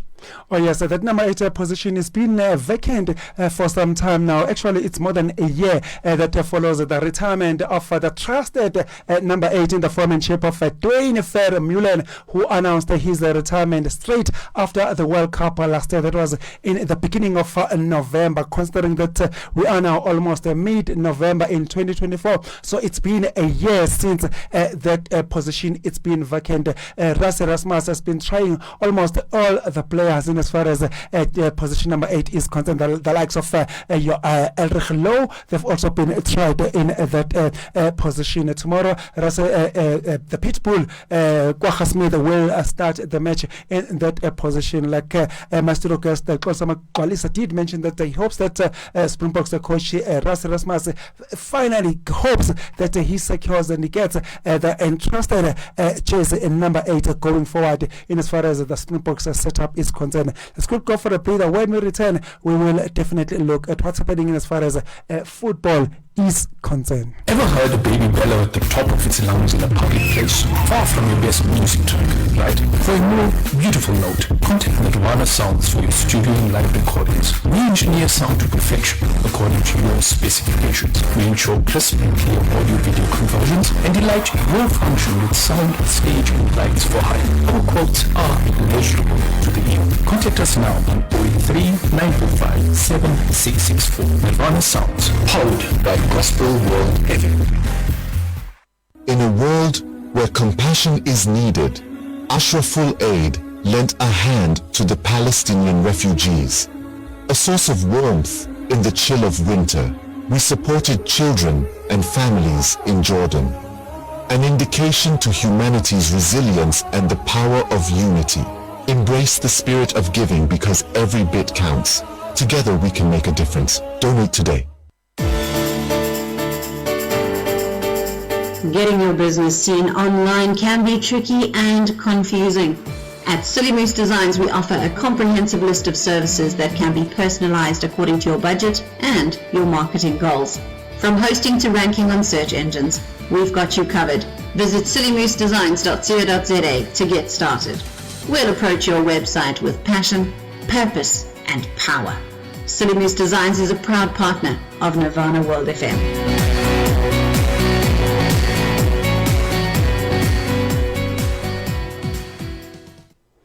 Like they always say that time flies when you are having fun. That's exactly what's happening this afternoon. Time is definitely against us. It is so flying. I don't know what happened at 2 time. We've just started the show just a few minutes back, but by the look of things, it looks like time is definitely deserting us. Without any further ado, let's dive straight to a Betway Premiership. There is a footballer for you. Orlando Pirates, we did touch on Orlando Pirates that they had a stellar of the season. They had a stellar of a starting as far as domestic football is concerned. 7 games, 7 wins, leading the defending champions, the Mamelodi Sundowns, by 3 points at the summit. This week, Orlando Pirates, they were back in the thick of things. I believe that they locked horns with Richards Bay FC. I believe that they went on to register that 7th win. Mamelodi Sundowns, they had a date with Polokwane City, who beat them not a long time ago. And then I believe that TS Galaxy also had a date with, if I'm not mistaken, the boys from the Wine Lands. There is a Stellenbosch for you. The might is still is. Talk to us about those Betway Premiership games that took place midweek. Let me start with Orlando Pirates versus Natal Rich Boys. Yes. Honestly, Orlando Pirates won that match not so convincingly. More especially if you consider how Mahopa scored that ball, that game. It's not a deflection. It's a shot taken. I don't remember who took that shot. Then Richards Bay goalkeeper. It's Munyane. It's Munyane who took that shot. Yeah. Then the Richards Bay goalkeeper saves the ball. Unfortunately, he saved it towards Mahopa, and it met Mahopa flying high, and it hit Mahopa. Then it went to the net. When I looked at that goal, I was laughing. I said, this is the most unusually goal I've seen in the whole PSL. But it's a goal. It's a 3 point for Orlando Pirates. So sometimes you need maybe luck on such matches, because the league is too long. You will need those kind of goals if you don't score from your normal play type of a game. So I think Orlando Pirates were very lucky there. They went on to register their 7th win over 7 games, and that's equal to 21 points. And that's history on its own. I think Pirates have got things right this time around. Then let's go to the Stellenbosch and the Stellenbosch match and TS Galaxy and TS Galaxy. Yes. Stellenbosch over the past 2 seasons, yes, or 3, have done so well in a way that we hardly give credit to Stephen Barker. Yes. Stephen Barker has been with the Stellenbosch for the longest time, because remember, he was coming from University of Pretoria. Yes. Then he went on to join Stellenbosch, and he's been there. He's worked with those boys for the longest time, and the reason why Bruce is also considering selecting some of the players is because of the work that he's put in there, and the credit should also go to the players who responds well to his instruction, because the guy has been there. He knows how to work with this Stellenbosch. So I think our this season, the PSL is going to be the most exciting one, because we it's very tight. There's no much of goal differences between these teams. Yes. Leading team Orlando Pirates is leading Sundowns by 3 points, I believe. Yes. So if you go down, you see that it's not a big margin. So it's very tough there. So let's give credit to the coaches and the PSL as a whole for giving us so far a very beautiful league. Oh yes, so there is interesting indeed. Our studio guest in the form and shape of Xolisa. He says that this season we're definitely going to have a very, very competitive league in as far as South African football is concerned. Still with the domestic football this weekend, it is the Carling Knockout semi-finals. Richards Bay FC, they host the Giant Killers, the rookies in the form and shape of Magesi, and that is this afternoon. And then tomorrow down in Bloemfontein, Marumo Gallants bahlabane bantu, they welcome Bafana Bastille. That is a Mamelodi Sundowns. Those are the semi-finals in as far as Carling Knockout Cup is concerned. What is your take on these semi-finals clashes for this weekend? Let me start with Richards Bay and Imagesi.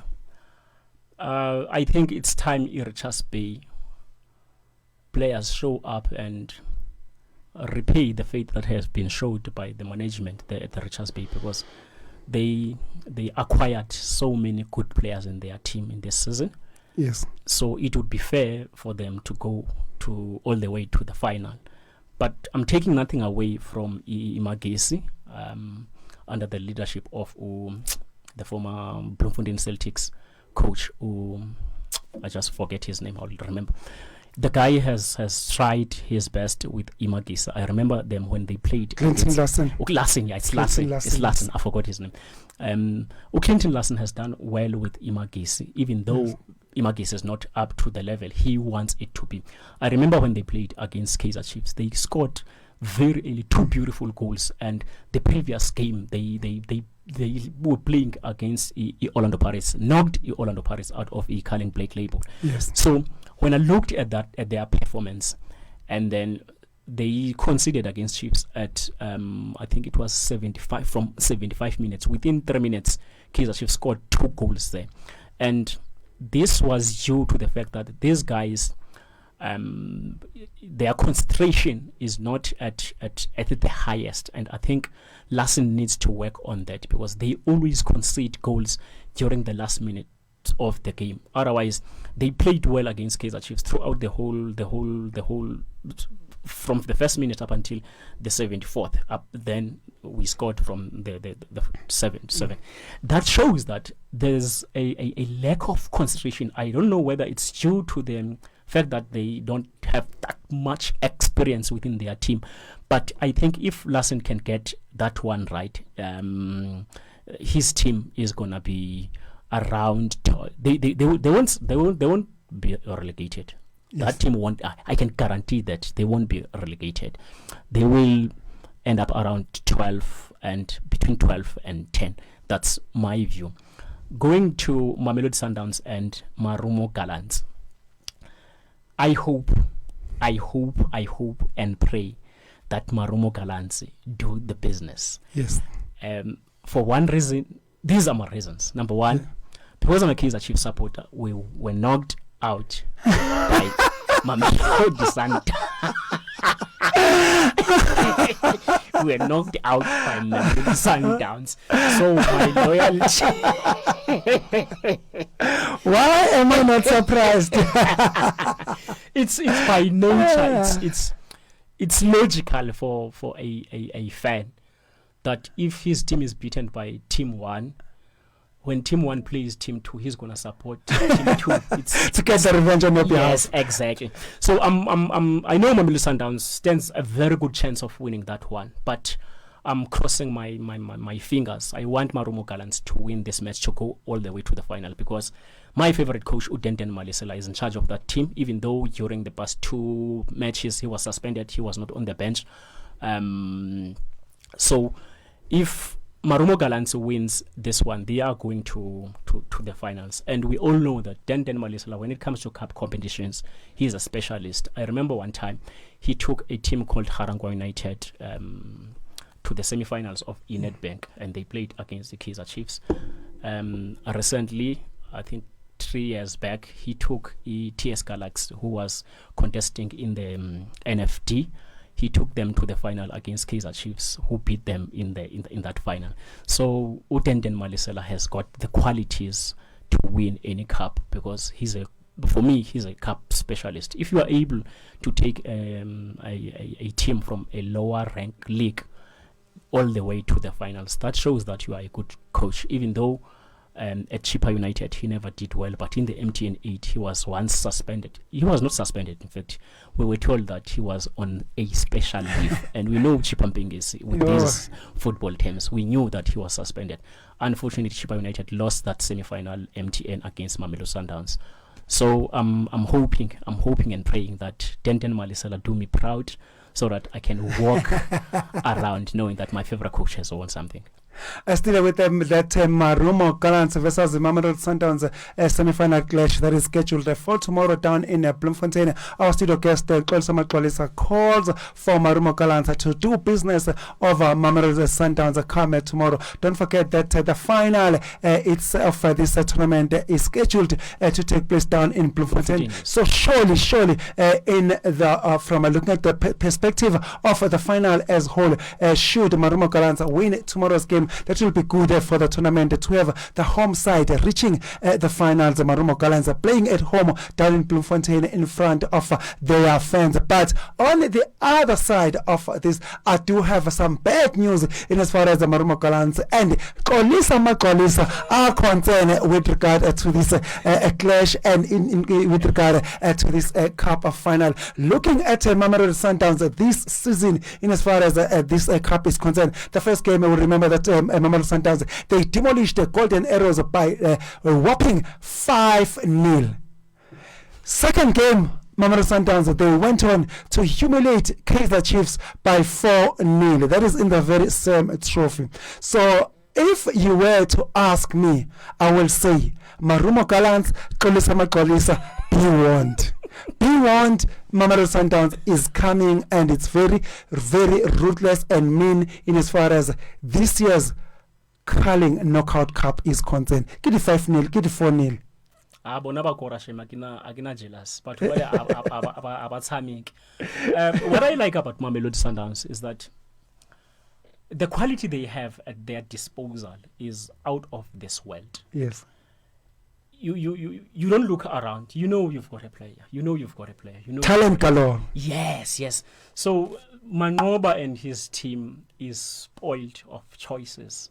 Mamelodi Sundowns can play their B team and beat the best team in the PSL. They have no excuses.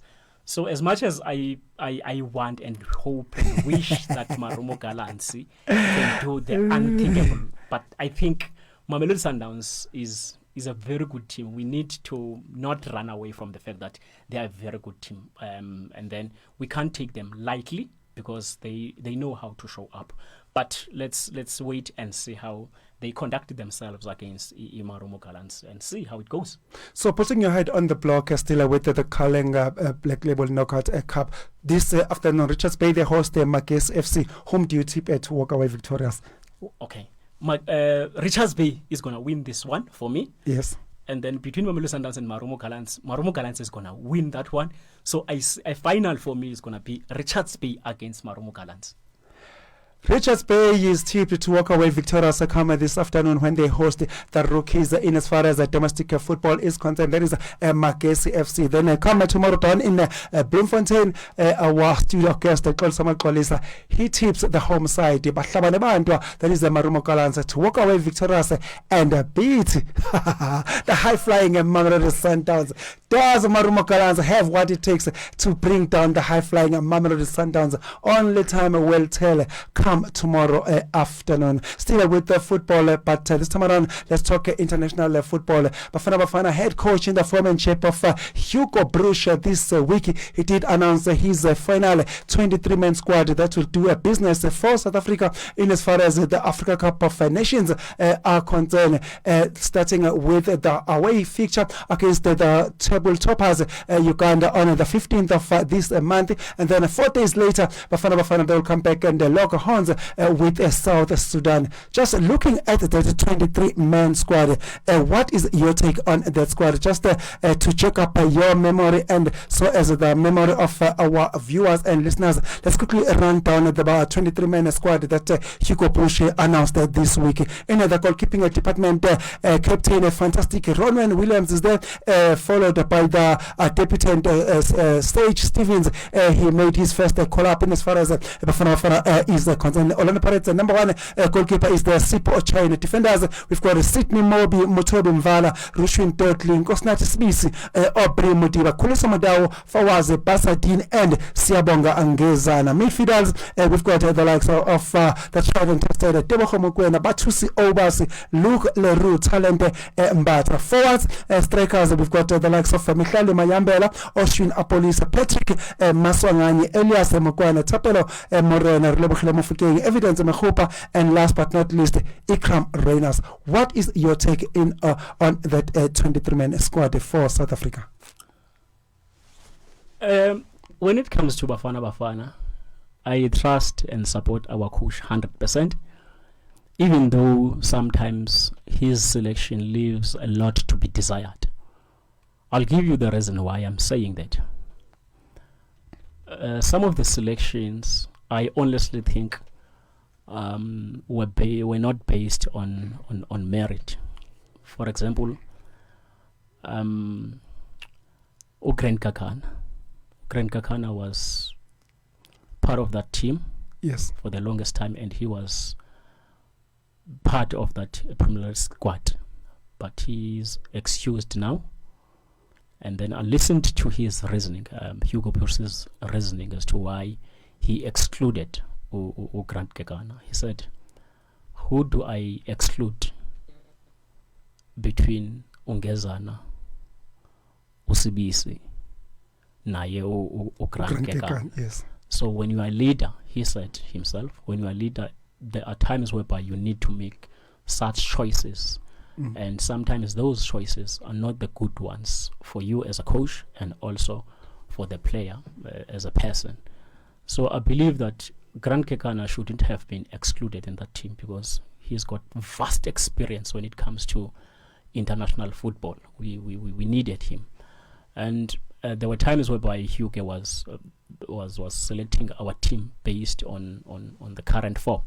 So I expected more players from Pirates because they are playing very well.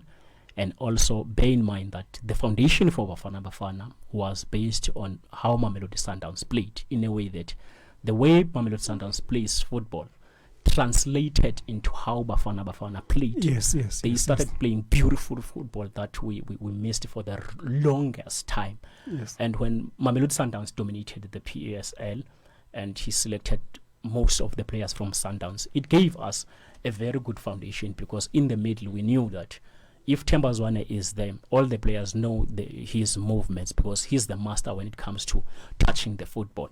So that gave us a shape as to this is how we want this team to play.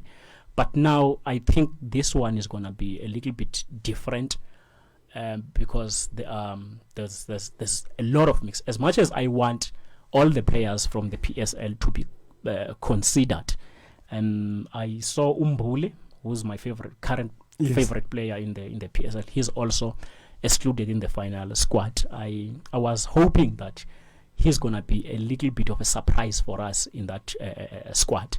But because results are favoring Hugo Broos, I can't really falter him that much, because on what grounds would I falter much? Because results are there, they speak volumes and they favor him, even though sometimes I hold different opinion from his.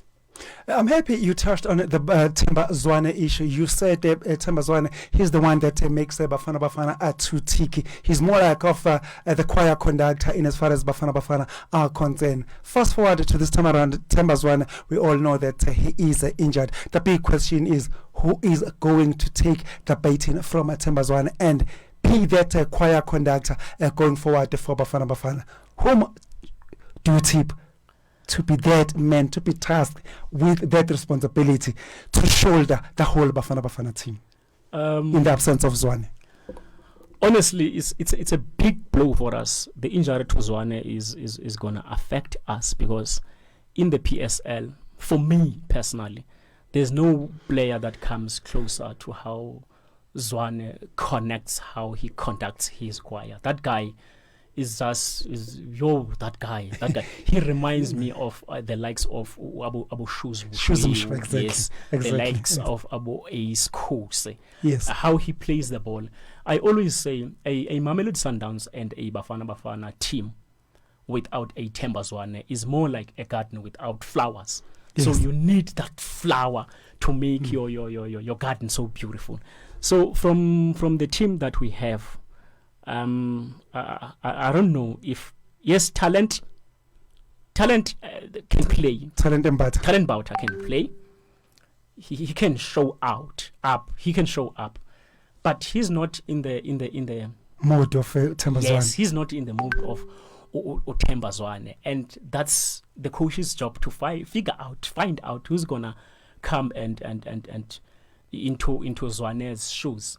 I listened to him the other day. He said he's considering, there were talks that he's considering Usereno to be a Themba Zwane's replacement. Yes. And because Usereno has got citizenship, now, yes, of late, yes. So he qualified. He's eligible to play for Bafana Bafana. Yeah.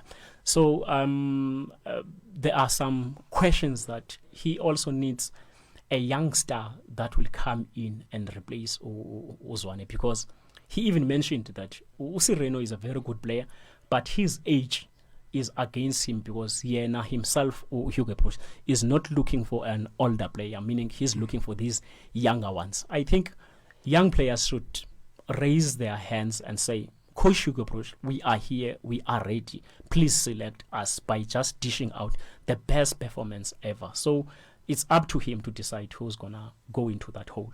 Still with the Themba Zwane as a replacement, I couldn't help noticing that in your comments, you spoke about Talent Mbata and Gastine Serino being the possible replacement for Themba Zwane, and you didn't say anything about Patrick Maswanganye. Where does this leave Patrick Maswanganye in as far as taking the baton over from Themba Zwane? I'll go to history a little bit. Mostly skillful players that possess trickery mostly do not fit in well into Bafana system. I don't know what might be the reasons. Yes. When Maswanganye was selected the other day, he played for Bafana. He was never the Tito we all love and know. Especially go Orlando Pirates. So I don't know what's the reason for that. We look at the late Scara Ngobese, trickery, very beautiful boy with a left foot, beautiful left foot. He never made a Bafana squad. With his talent and how influential he was at Kaizer Chiefs, he was never there in Bafana. You look at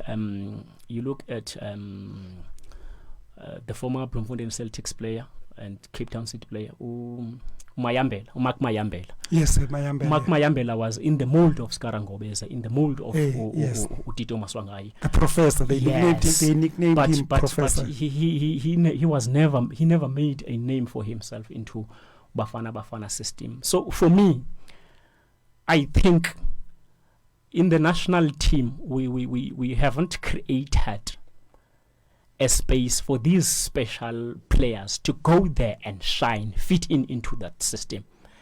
Otherwise, if we don't create that space and environment, we would be killing these boys, because a Tito Maswanganyi that is doing so exceptionally well for Orlando Pirates also deserve a chance to play for Bafana the same way other players, other good deserving players get a chance to Bafana. So our national team coach needs to create an environment and a space for these special, I call them these special players, because they can turn things around to your advantage. Yes. When the chips are down, they will show up and say, guys, here I am, let's play. That's Tito Maswanganyi. So in this system that Hugo Broos has placed, I think Maswanganyi doesn't fit like a hand in a glove up until Hugo Broos create that environment, that space, so that we can utilize his God-given talent effectively, so that we can get advantage out of them. Because if your team is doing poorly, a Tito can come up and show up and make your team play, just like the way Thembazwane does at Mamelodi Sundowns. He does it at Bafana. Tito can do it in Bafana because he does it at Orlando Pirates. So in the absence of Thembazwane going forward, come next week at the 15th of November, we are playing Uganda away from South Africa in Uganda.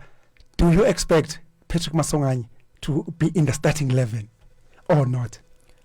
Just to put you in the on the spot. I expect him to be in the starting 11. Yes. Let him start that game. Let him fail. If he fails, then it's okay. He failed. Give him a chance. Give him a chance. Let him shine there. Let him go and enjoy himself. If he doesn't show up, then it's okay. Remember one time, and I think it was Egerson, Bafana. We had a Teko Modise who was introduced by then, and then a seasoned campaigner by then was Papi Zotwana, who was commanding a regular place into Bafana system. I remember we played Zambia in Cape Town, and Papi Zotwana had a bad game that day. He was substituted, and Teko Modise came in. Teko Modise showed up, and he never looked back again. The Teko Modise we know and love today is the one that was given a chance into the Bafana system. The same should apply to Tito. Oh yes, we'll be watching at that space with a keen interest to come next week, the 15th of November. Who will take the baton from the injured Thembazwane when Bafana visit Uganda come next week? Just to add on the list of the players that did well for their teams, but for one reason or another, they never made it to international arena. They never fit well in as far as Bafana are concerned. Like my studio guest in the form and shape of Xolisa Maxolisa did mention the likes of Scara Ngobese, who was a maestro, but he never cracked it in as far as Bafana are concerned. Mayambela, yes, he was a maestro in as far as Bloemfontein Celtics are concerned back in the days. He also didn't make it in as far as Bafana are concerned. Maybe on that list I can add the Kaizer Chiefs goalkeeper in the form and shape of Brian Baloyi. Brian Baloyi was a big brand in as far as Kaizer Chiefs are concerned, but I don't think he did set the scenes alight in as far as Bafana Bafana are concerned. Yes, way back in 1998, when Jomo Sono was the caretaker of Bafana Bafana, yes, Brian Baloyi, he played almost all the games right up until the final when we lost to Egypt by 2-0. I believe that's the very same tournament where Benny McCarthy was introduced in International Arena, where he went on and scored 4 goals against Namibia in that tournament. But I believe Brian Baloyi, that's all that he did in as far as Bafana Bafana are concerned. Considering how big Brian Baloyi was and locally, surely, I don't think he made it at International Arena. That's very true, because the only time Brian Baloyi played regularly was in Burkina Faso, that AFCON in Burkina Faso. Yeah, that's 1998. That's 98. That's all. That's all. Other than that, I don't remember Brian Baloyi stamping his authority. Yes. Even in that 1998 AFCON, there was Simon Mahopa from Bloemfontein Celtics. Yes. I think he played one Simon game. Hopan. Yeah, Simon Hopan. Yeah, that's yes, one. Yeah. I think he played one game there, if I'm not mistaken. So Brian Baloyi there was competing with Simon Hopan. Yes. He did well, but I think this is a general thing. These big name players that do well from their clubs, yes, when it comes to Bafana, they become different. I don't know what's going on. For example, let's look at Ukatle Mpila. Yes, killer. Yes, was lucky because Peter Mosimane believed in him. Yes. Otherwise, if Katle Mpila was coached by a different coach from Bafana, he wouldn't have been the Katle Mpila we know for Bafana. So I don't know what's the problem, because a player plays well for his club, but when it comes to Bafana, he becomes a different player. So sometimes they say it's down to personality. Does your personality allow you to adjust into a new environment? Because some players will take time to adjust into a new environment. Some players will quickly adjust to that environment. So I believe maybe Maswanganyi is that kind of a player who doesn't quickly adjust into a new system. Or maybe these special players that we've mentioned, Abo Brian Baloyi, Abo Mayambela, Abo Skarangobese, they are those players that take time to adjust into a new system. Jabu Pule was a good player for Kaizer Chiefs. I don't think he did set alight the scenes alight go Bafana as well. That's very true. If you remember the World Cup in 2002 World Cup, I think it was Korea Japan. Yeah, yes. It was Korea Japan. We were he moved from Kaizer Chiefs when he was coached by Umshin Eshukral to, I think, to Austria. Yeah, he was playing in Austria. Yeah, he was playing in Austria. Then he was selected to come and play for Bafana. He only played one match, came on as a sub, and did his thing. And I was like a young Jabu Pule doing his thing in this Bafana setup. That's huge. But Jabu never made a name. And that was it. That was it. He never made a name for himself into Bafana system. Oh, yes. So that's where things are in as far as international football stand. You may be a big name in as far as domestic football is concerned, but when it comes to international arena, it is a complete different game altogether. Yeah. Even Steve Likwili, we all know Steve Likwili. He did well for Orlando, but he was a star. Bafana Dololo. Abonel Tove, they know Steve Likwile are pretty well. But Asiko Lapo, time is definitely not on our side. But before I let you go, let me just put you on the spot, just on one discussion. Still with the Bafana fold, there is some discussion in as far as the preference of players are concerned. We look at your Tsegofatso Mabaso, who seem to be doing pretty well in as far as the scoring is concerned for Orlando Pirates. Even before he joined Orlando Pirates last season, when he was turning up for Morocco Swallows, Tsegofatso Mabaso never stopped banging those goals. So there is a big discussion in as far as the Bafana are concerned. Till this day and age, Tsegofatso Mabaso still doesn't make it in to the Bafana fold in the 23-man squad. Even right now, Tsegofatso Mabaso is not in the Bafana fold. So my question to you is, you be the coach. You've got a decision to make between Evidence Makgopa and Tsegofatso Mabaso. Whom will you take and why? Okay. Before I answer your question, I'll go back to a time where Tsogobaso Mabaso was loaned from Orlando Pirates to Sekhukhune. Yes. When he played in Sekhukhune, I said to my guys, if Kaizer Chiefs can get a Tsogobaso Mabaso, we will be blessed to have that guy, because when it comes to putting the ball at the back of the net, he's the master in that in that element. So if he gets 2 chances, be guaranteed that one is at the back of the net. So when he moved back to Orlando Pirates and then he was loaned to Moroka Swallows, continued doing his business at Moroka Swallows, and then came back to Orlando Pirates, did pretty well at Orlando Pirates. For me, to answer your question, Tsogobaso Mabaso will always be my number one, no matter what, solely for one reason. If Tsogobaso gets 2 chances, be guaranteed that one is at the back of the net. So that kind of a striker is the one that I will always prefer. Yes, I know Spanish guitar might be preferring Mahopa at Orlando Pirates, but they share that responsibility, even though Mahopa starts most of the games for Orlando Pirates, even though I disagree, I hold a different opinion, because for me, Tsogobaso Mabaso should be the point of reference for Orlando Pirates and for Bafana Bafana. And then you come back to Bafana Bafana. Hugo Broos also have been very loyal to the players that he selected when he was announced as Bafana Bafana coach. Yes, because Mahopa was selected when he was still playing for Baroka FC before he moved to Orlando Pirates. So when he moved to Orlando Pirates, it was more like a continuation from Baroka FC to Orlando Pirates and then to Bafana Bafana. So I believe that his selection is based on loyalty. His loyalty is there.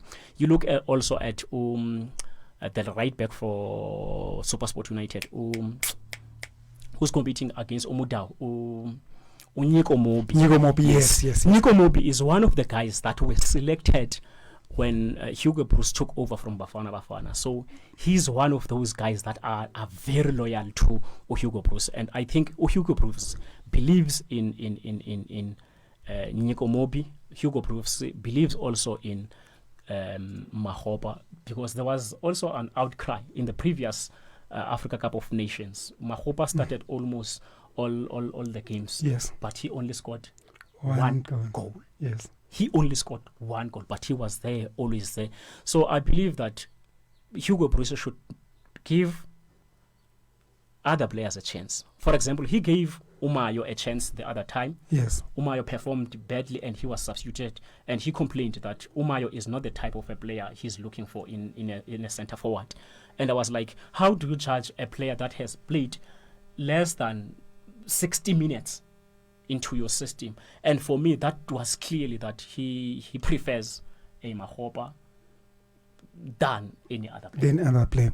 Still with that discussion, Bafana has set up players that are omitted. Surely one of the glaring omission in as far as Bafana 23-man squad is concerned that will do business against Uganda and South Sudan is the Bafana striker, the Lion of Judah, Percy Tau.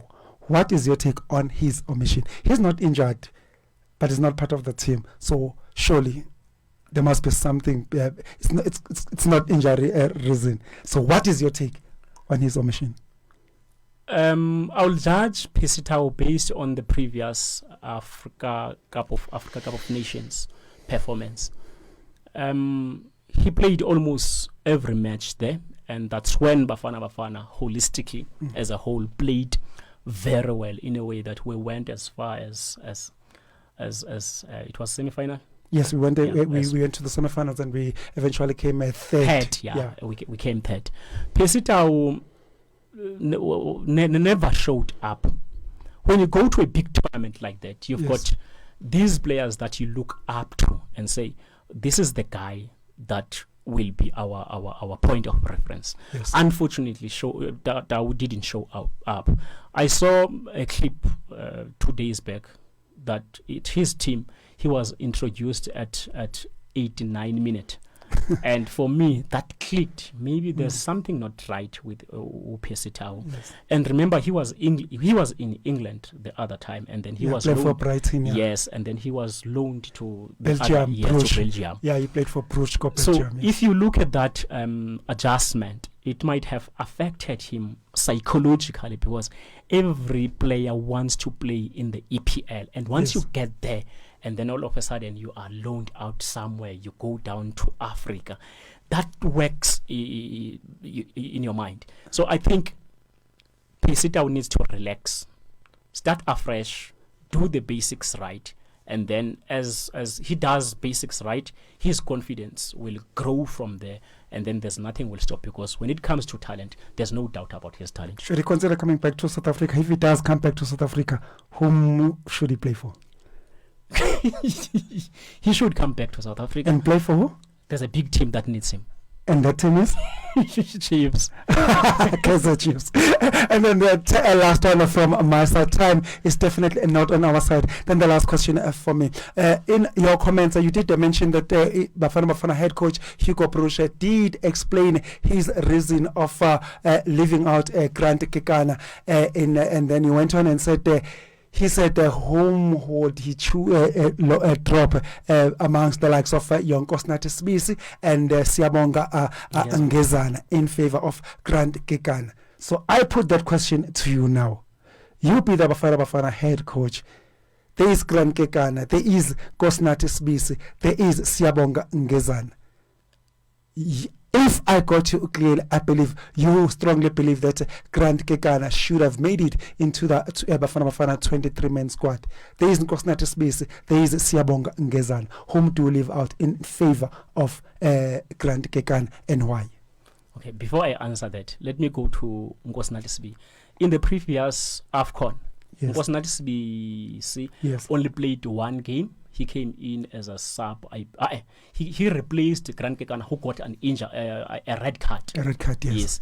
Out of all those games, he never played. And Yes. Hugo Broos's explanation for his inclusion into Bafana Bafana was that Nkosinathi Sibisi brings a different dynamic in a way that he's a team player. He's a leader. He leads from the back. So his leadership qualities are the ones that convince him to include him into Bafana Bafana system. So to answer your question, Grant Kekana should have been included into Bafana Bafana. Nkosinathi Sibisi should have been excluded, because we want performing players, not leadership.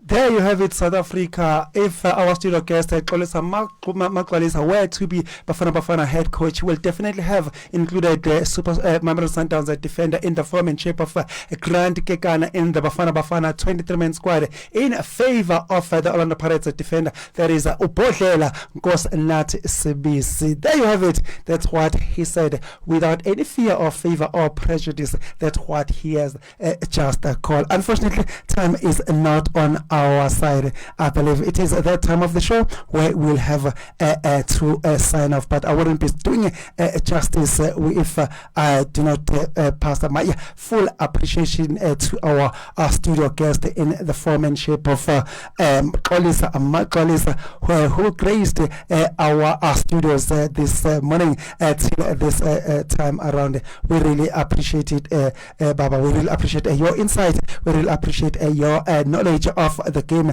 as a whole. Thank you very much once again, Xolisa, for your time. Thank you so much, sir. Your beat, your music, I'm always available. Always available. Your beat, your music. You heard it, South Africa, from our studio guest in the foremanship of Xolisa Magcwalisa. You said you are from Western Cape, go Willowvale. Willowvale, yeah, go Willowvale. Iduchwa. It's just, is it Iduchwa or Iduchwa? Iduchwa, but when you call it in English, it's Iduchwa, but Iduchwa. Iduchwa, Willowvale, Molweni bahlale lapha Eastern Cape. Let's do this again. Come next week at the same time, same place here on Nirvana World FM. Your beat, your music. That is between 11 a.m. and 1 p.m. as I bring you Sports Geek with Sibonelo Ngcobo. Till then, it is bye bye.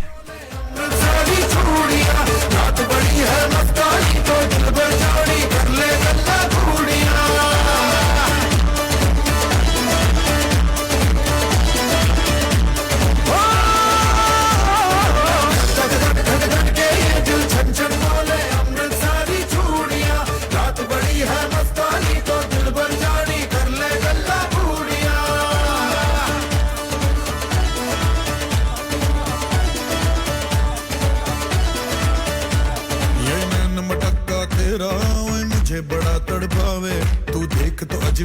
पर कुड़िए तीर जाइक जल जावे कर दे बिन पिए शराबी चेहरा तेरा गुलाबी कोई क्यों ना यमला बन जावे जो इतनी हो बेताबी हेलो हेलो दिल दिल से कनेक्ट करना येलो येलो ये बातें डायरेक्ट करना के ये दिल छन छन बोले अमृतसरी चूड़ियां रात बड़ी है मस्तानी तो दिल भर जानी कर ले गल्ला बूढ़ियां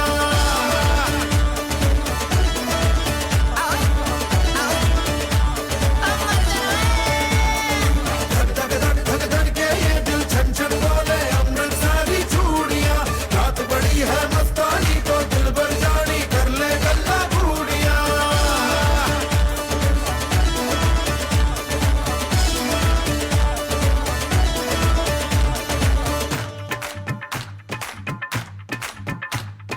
छना छनक तेरा पन दूंगा नक नब छना छनक तेरा पन दूंगा नक हाय मैं कबूतर फंसे के होर कोई फंसे बिना हाय फंसे बिना हाय फंसे बिना छना छनक तेरा पन दूंगा नक मैं तो छना छनक तेरा पन दूंगा नक मैं तो छना छनक तेरा पन दूंगा नक मैं तो छना छनक तेरा पन दूंगा नक मैं कबूतर फंसे के होर कोई फंसे बिना मैं कबूतर फंसे के होर कोई फंसे बिना मैं कबूतर फंसे के होर कोई फंसे बिना मैं कबूतर फंसे के होर कोई फंसे बिना